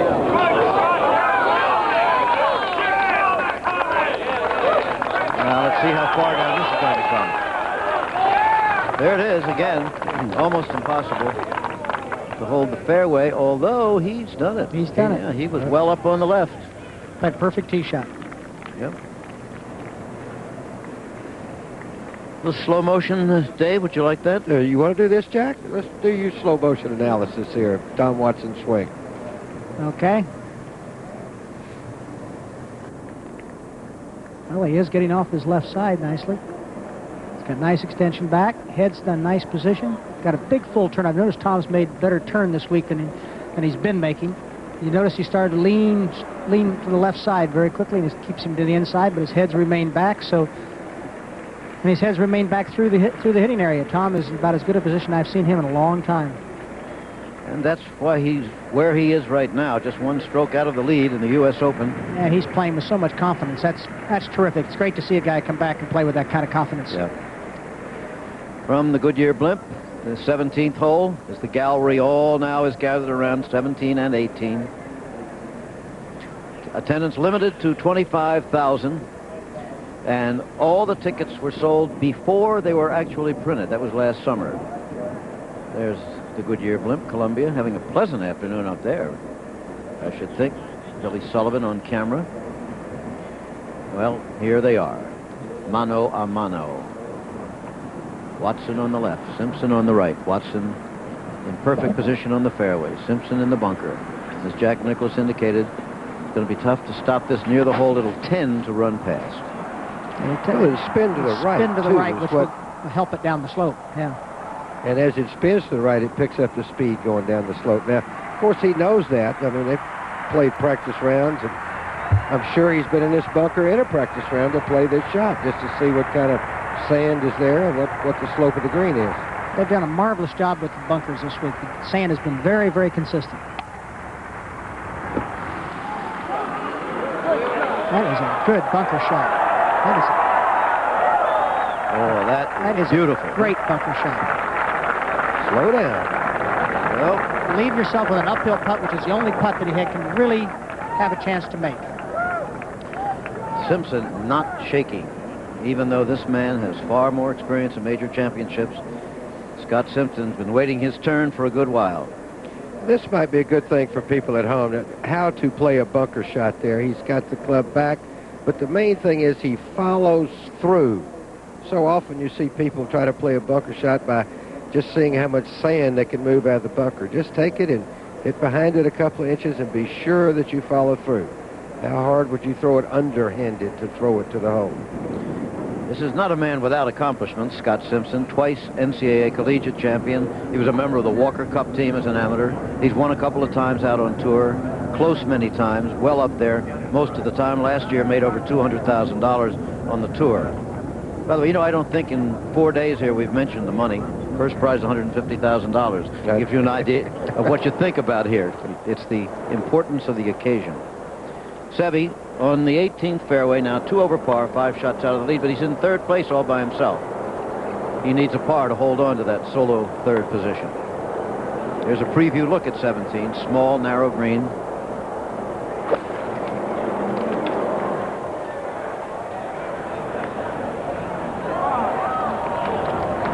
And we'll get into the things that putts can do where that flagstick is today. You saw where that ball landed? Yes. Earlier in the week, that ball would have gone right to the front of the green. Yeah. So they've obviously done either just barely cut the greens or they've slowed up the 18th green. That's a very, very slow putt up that green. Well, that's one of the problems with a small green is the number of pin positions that you have or do not have on it. Yeah, it doesn't have very many on that green. Now, Scott Simpson for the par. As Watson watches. Tom has had to stand there and watch his opponent in the last 2 holes. Watched him hit a magnificent birdie putt the last time, and now Simpson giving himself a good chance for a par after being bunkered on his second shot. Uphill. Any break there, Jack? His ball will break a little bit from right to left, but I think more importantly that he must keep his speed. If he keeps the speed up, the ball will break a little bit, but not. But if the speed gets off of it, it'll break very fast. Now, if he makes, Jack, do you think that changes Watson's thinking, or Tom's just got to try to make a 4 here and maybe birdie 18? He's got to just try to make 4. Here it is. What a par. Was that smooth? Tell you, was that smooth? What a par. Ooh, way to go, Scott. 2 bunker shots on this side, right? Didn't he hit the flag on one? Yeah, hit the flag itself, not the stick, but the flag and drop down. And the fact that he birdied 15 all 4 days has certainly helped him. But the fact is, when the pressure is on, he is playing magnificently. Now, Tom. That was one of the great pars. Okay, we're going to have another look at it. In fact, there's Simpson. Now, we'll be watching Watson. No, he can't.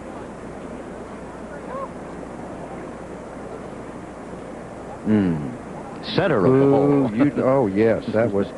He's hit a lot of good putts today. Remember, starting out, he about the first 6 or 7 holes, he didn't make all of them, but every one of them was a good, well-struck putt.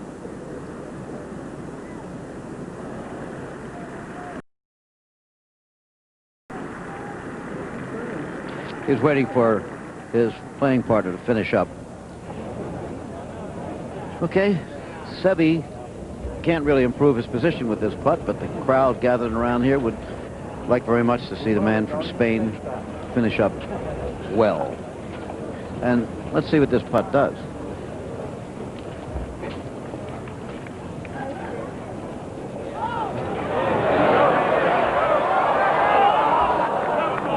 So the par will bring in Seve Ballesteros, a 2 over for this championship, a 1 over par round of 71 today. After previous rounds of 68, 75 on Friday, and 68 yesterday.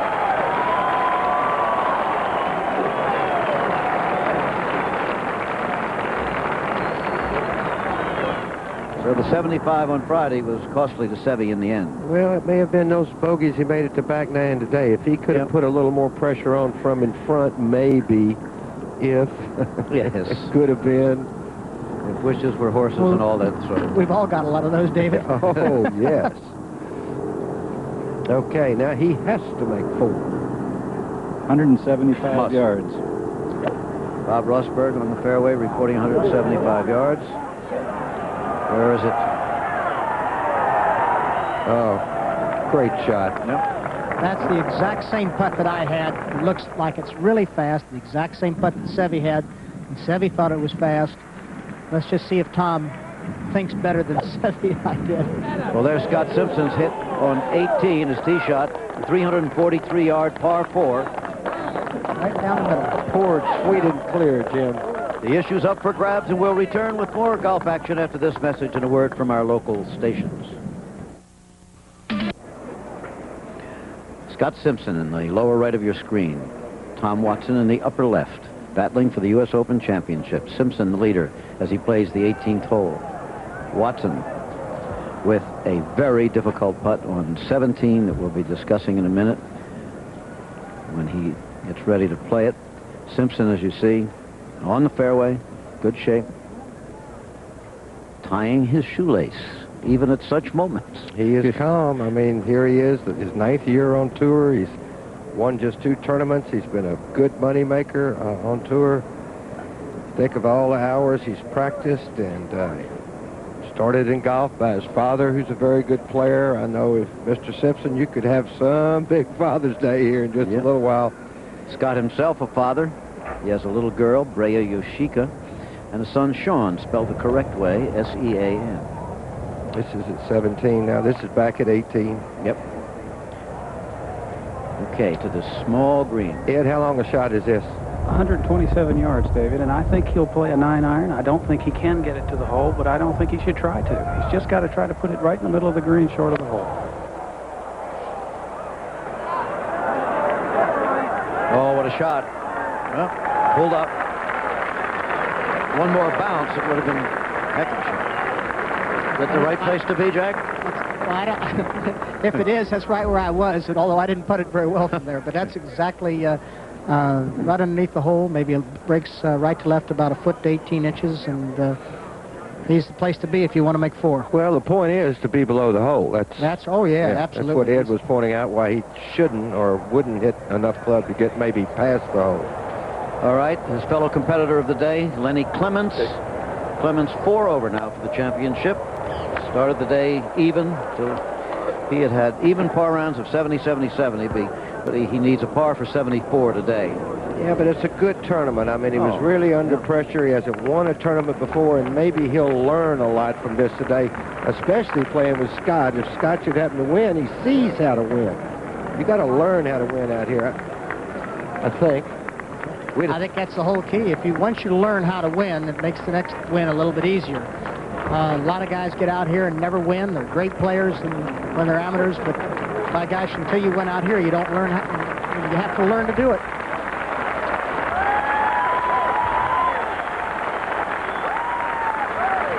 Watson getting ready, but Scott Simpson, this is what it feels like when you may be on the verge of winning the Open.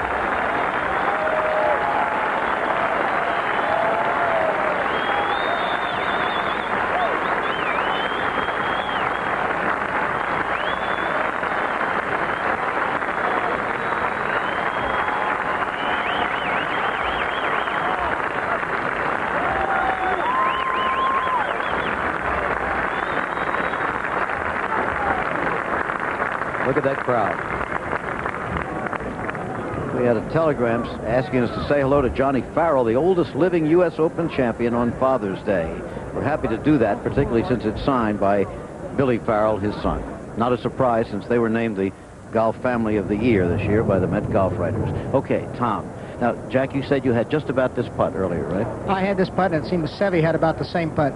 If Tom Watson can read this putt, then my hat is totally off to him, because this is one putt that does not read the way you think it, the way it appears. Well, how does it look, and how is it? Okay, well, the putt is not nearly as fast as it looks, and it breaks more than it looks. If you remember the practice rounds, it was running very fast. You could hardly keep the ball on the green here, and I just don't think that anybody can remember that and hit the ball hard enough to reach the hole here. That looks well short, just like Seve. Yeah, it does. Just like Short Seve. right. It's exactly where I putted it, exactly where Seve putted it. And his second putted, he cannot hit his second putt with any speed to keep it on line. I had that same putt, and I didn't have it 1 foot off the putter, and it was 6 inches. It had broken 6 inches, so he has really got a tough second putt. I don't know what he's looking at right now. Something up in the tree. Well, I don't think it was the wind. I think No. Well, now Tom has the biggest putt he's had in quite a while. Yep. Looks like he must make this and then birdie 18 to have a chance to tie. If any chance at all, he must make the putt. Yep. And birdie 18. Well, that depends. Yeah. There's many a slip between here and the clubhouse. Yeah. Particularly at Olympic, where lightning has struck in the 2 previous Opens. And the amateur. Don't forget, yes. we keep leaving out that Nathaniel Crosby won extra holes here to win the amateur championship. Let's see if Tom accelerates through this putt enough to keep it on line.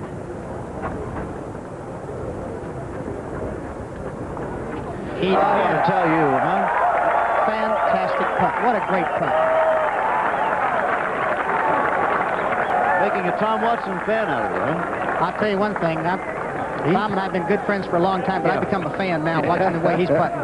That's terrific. Jack, you've been a fan of his ever since Turnberry. I know that. Huh? No, that was the greatest golf I ever saw there. When they played together for the last 2 rounds, and Jack had 65-65, right? And Tom had 65-64. Perhaps the 2 greatest head-to-head rounds ever played.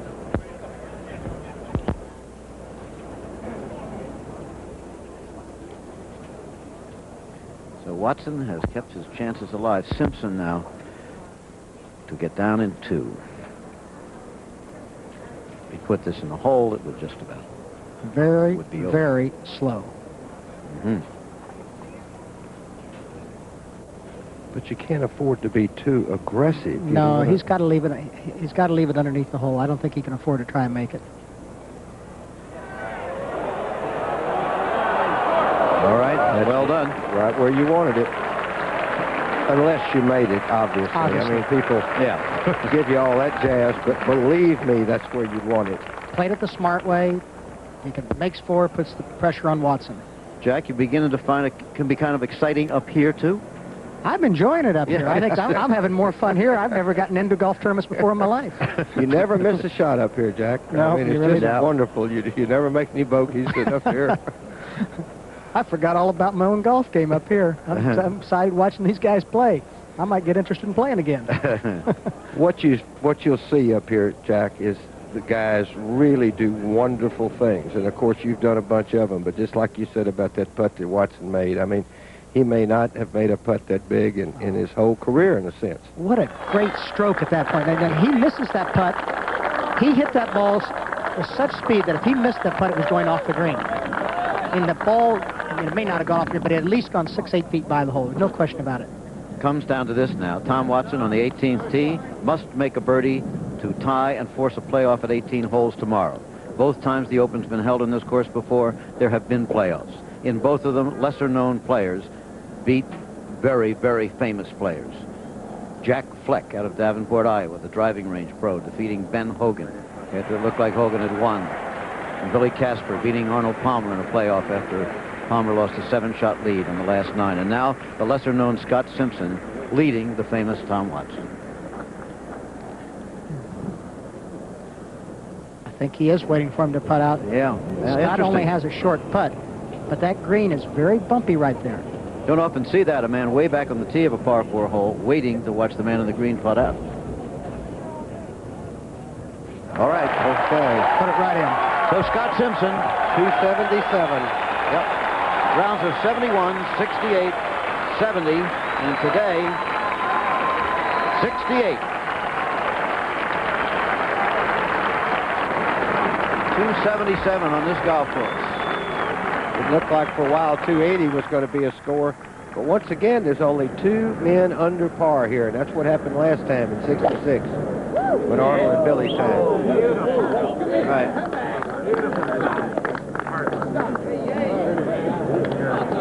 Couldn't be much better than that. Well, the other side of the fairway would have been a little better. A little better. Okay, we're going to take a quick break here, but you won't miss a thing. It's the U.S. Open, and it isn't quite over. We're back for the final strokes of the U.S. Open. This is Jim McKay, and I'm sitting with the 2 men who finished 3rd and 4th the last time this championship was played here 21 years ago. They played together on that last day, did Jack Nicklaus and Dave Marr. And here you are, gentlemen, again. And again, it's coming down to the last stroke. Well, I just felt it was going to be a great tournament at Olympic. It has been the other 2 times, and it was exciting for me. And I think Jack's getting a little excitement up here himself. I think it's terrific. I'm just really enjoying it. Tom Watson chant birdie to win or birdie to tie, and he has deserved, either one of them deserved to win this golf tournament. They both played well enough. Young Keith Clearwater, who shot 64 yesterday, is 8 over on today's round, par for 78. Is that what you call a learning experience? Well, that's too bad, because yes, it sure is a learning experience. Yeah. It's only his 2nd U.S. Open. But now, here come the Cardinal fans. What do they call it? It used to be the Indians. Yeah, I think it's Cardinals mostly. It's the Cardinals now, yeah. Stanford University Cardinals. As we said, it's the Pac-10 Open with Stanford against USC. USC is in. Posted their score, Scott Simpson. And now, Watson. Bob, shot of 105 yards, Dave. Perfect angle. Must make a birdie. Did it get up? Yes, it did. Oh, no. But it went back. No, I meant all the way to the hole. Yeah. Because he had to take, if that was his time, he would have to do the opposite that Simpson did. He'd have to gamble on getting back, even if it went past the hole. So it will take miracle time for Tom Watson, but I think we should stay around for that. I've been part of a couple of those. That's right. Remember you signing your card at Pebble. And at Turnberry. That's right. Yeah. Now listen.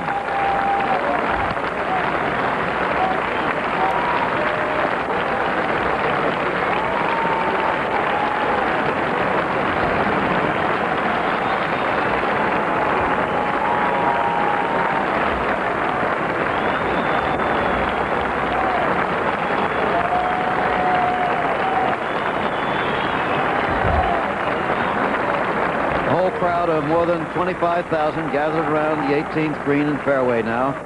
Al Troutwig with Scott Simpson quickly. Okay, Jim. Scott, why don't you just tell me what's on your mind right now? You were smiling an awful lot today and very successful, and now it's come down to this one last stroke for Tom Watson. Yeah, well, I'm still smiling. No, I'm just really happy to be here. I had one of those days where one of the best putting rounds of my life, and that's what it takes to shoot under par out here, because you can't go for that many pins.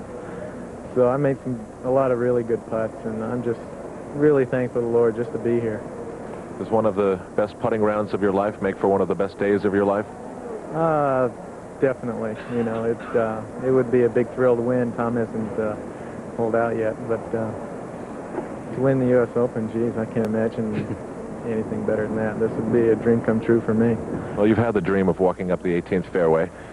You had the reality of it. Now together we'll watch Tom Watson. Jim? Tom, who almost always, when he's off the putting surface, leaves the flagstick in. I think maybe it's not him. I think maybe it's Clearwater's going to go first, because Tom always leaves that stick in, it seems to me. Yeah. Well, Keith ought to go first, really, because if Tom did happen to make this, for which the odds are that he won't, and this place would be pandemonium. I don't think Keith would even get to finish, maybe. Yeah, but there's two schools of thought, Dave. If Tom were away and Keith played first, then the USGA might look at it as maybe getting aid from an outside player. So I think Keith is away. Yeah. And he is playing first. Particularly since they're almost from the same angle. That's right.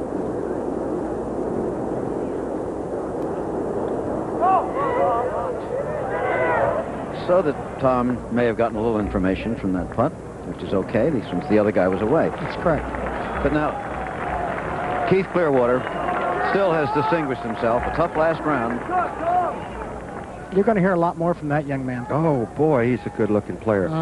First year on tour. Well, you can imagine yesterday when he played, and he shot 64, and then he got up there, and he had a long time to wait, what I'm saying, between rounds. Now, Jack, as you indicated, you may be thinking back to Pebble Beach when he was off the 17th green with what looked like an impossible shot to put in the hole. Well, if there's anybody to play impossible shots, my vote's on Watson. Yeah. But he's got a tough one over there, and of course it's coming over a ridge, and there's a break that you really can't see from a little nose that sticks out in the green there. Trying to get the flagstick to sit right. Plus that taller fringe there may hinder his backswing just a little bit.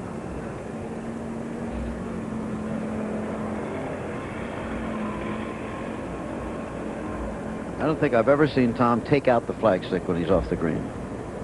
Many of the Well, it's fellas worked do. for him very well in past years not to. Yeah, that's right. Hit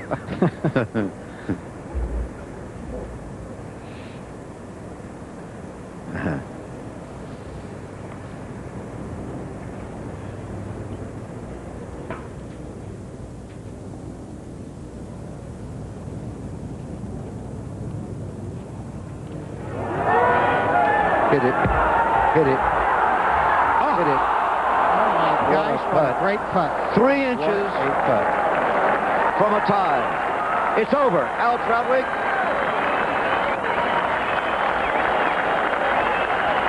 For 1987. Scott, now, with the pressure finally all off, tell me what it's like for you, having worked for 9 years on the tour and struggled for many, many moments, to now have golf's grandest championship. I don't know. It's hard for me to even imagine. I've always wondered whether I'd be good enough to win something like this. And, my number one reason for playing the tour was just to make a living for my family. And win something like this is just a dream come true. I mean, it's going to be a long time before it really sinks in. I know you're the type of man who appreciates the type of support your family gives you for moments like this.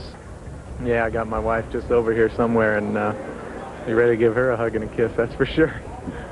Your putting today was absolutely marvelous in very, very tense situations, including on the 16th green we're going to get a chance to watch. You had just come off another green where you had putted equally well, and you were one of the few golfers today who had a hot putter. Yeah, I really don't know why. I was just concentrating on making a smooth stroke today, and for some reason they just kept going in. I just kept hitting them where I was in. I made some great putts in there. I mean, it was one of those things, Now, since you've never won a U.S. Open, you don't know what the clubs feel like when you're supposed to win. You don't know what your walk is supposed to feel like. But did you feel something special? Did you feel like something was happening and building for you? Yeah, it was tremendously exciting, to say the least. The fans were going crazy on every hole, cheering for, I could hear them cheering for Tom in back of me and cheering for me. And, I didn't look at the leaderboard till the 17th hole because I didn't want to be thinking about anything other than just playing the best that I could, playing up to my ability. You were never figured in the master scheme of those who prognosticate and profess to know who might win championships like this. Today, very few people placed attention on you, even with you right atop the leaderboard. Did that help take some of the pressure off? I suppose it does. I was asked before the tournament started, Ryder came up to me and said, how many guys do you think could win this tournament? And I said, I think there's 50 or 60. And he says, come on. He says, Payne Stewart was in there and said 12 guys could win. And I said, well, I can think of, a lot of guys. How about Keith Clearwater, And, I think there's a lot of players capable of winning. And it's a thrill to win it, too. Perhaps you can look at your father through the magic of our television screen and tell him exactly what you'd like to say. I know he played a big role in what you're achieving today. Yeah, I wouldn't be here without my dad. And he enabled me to start golf, and I was really blessed to just be able to play golf. A lot of people aren't so lucky. And I just love the game and just tell my dad I love him. I really do. In the 4 days that this whole tournament took place, did you communicate with him? Did he tell you how proud he was? Actually, I didn't. I talked to my mom, and my dad was playing. He probably would have been up here, but he's playing trumpet in a couple jobs this weekend. And he told me, he said, this course should be built for your game. So I'm sure I'll probably be talking to him tonight a little bit. And in 4 days, you never once thought of the money you would win? No, I didn't. I've been really fortunate to have my best year ever so far. So, the money isn't the big problem right now, so it takes a little pressure off. And I was just, the last 2 weeks, this is my 6th week in a row, and the last 2 weeks, I found myself getting upset and angry at times when things didn't go my way. And so my only goal this week really was to, just live up to the way the Lord says to get out there and play golf, which would be just do your best and accept whatever the result was. And so I was really content this week to just do my best, and I never lost my patience, never got upset once, which, is the real key for me to a tournament like this, where you're going to get bad breaks and bad lies and things. Scott, congratulations. Thanks. Okay. So back to you, Jim McKay. In the golden sunlight of California, there's his wife, Cheryl. On the first day of summer, Scott Simpson has given his father and himself the perfect Father's Day present. We'll be back.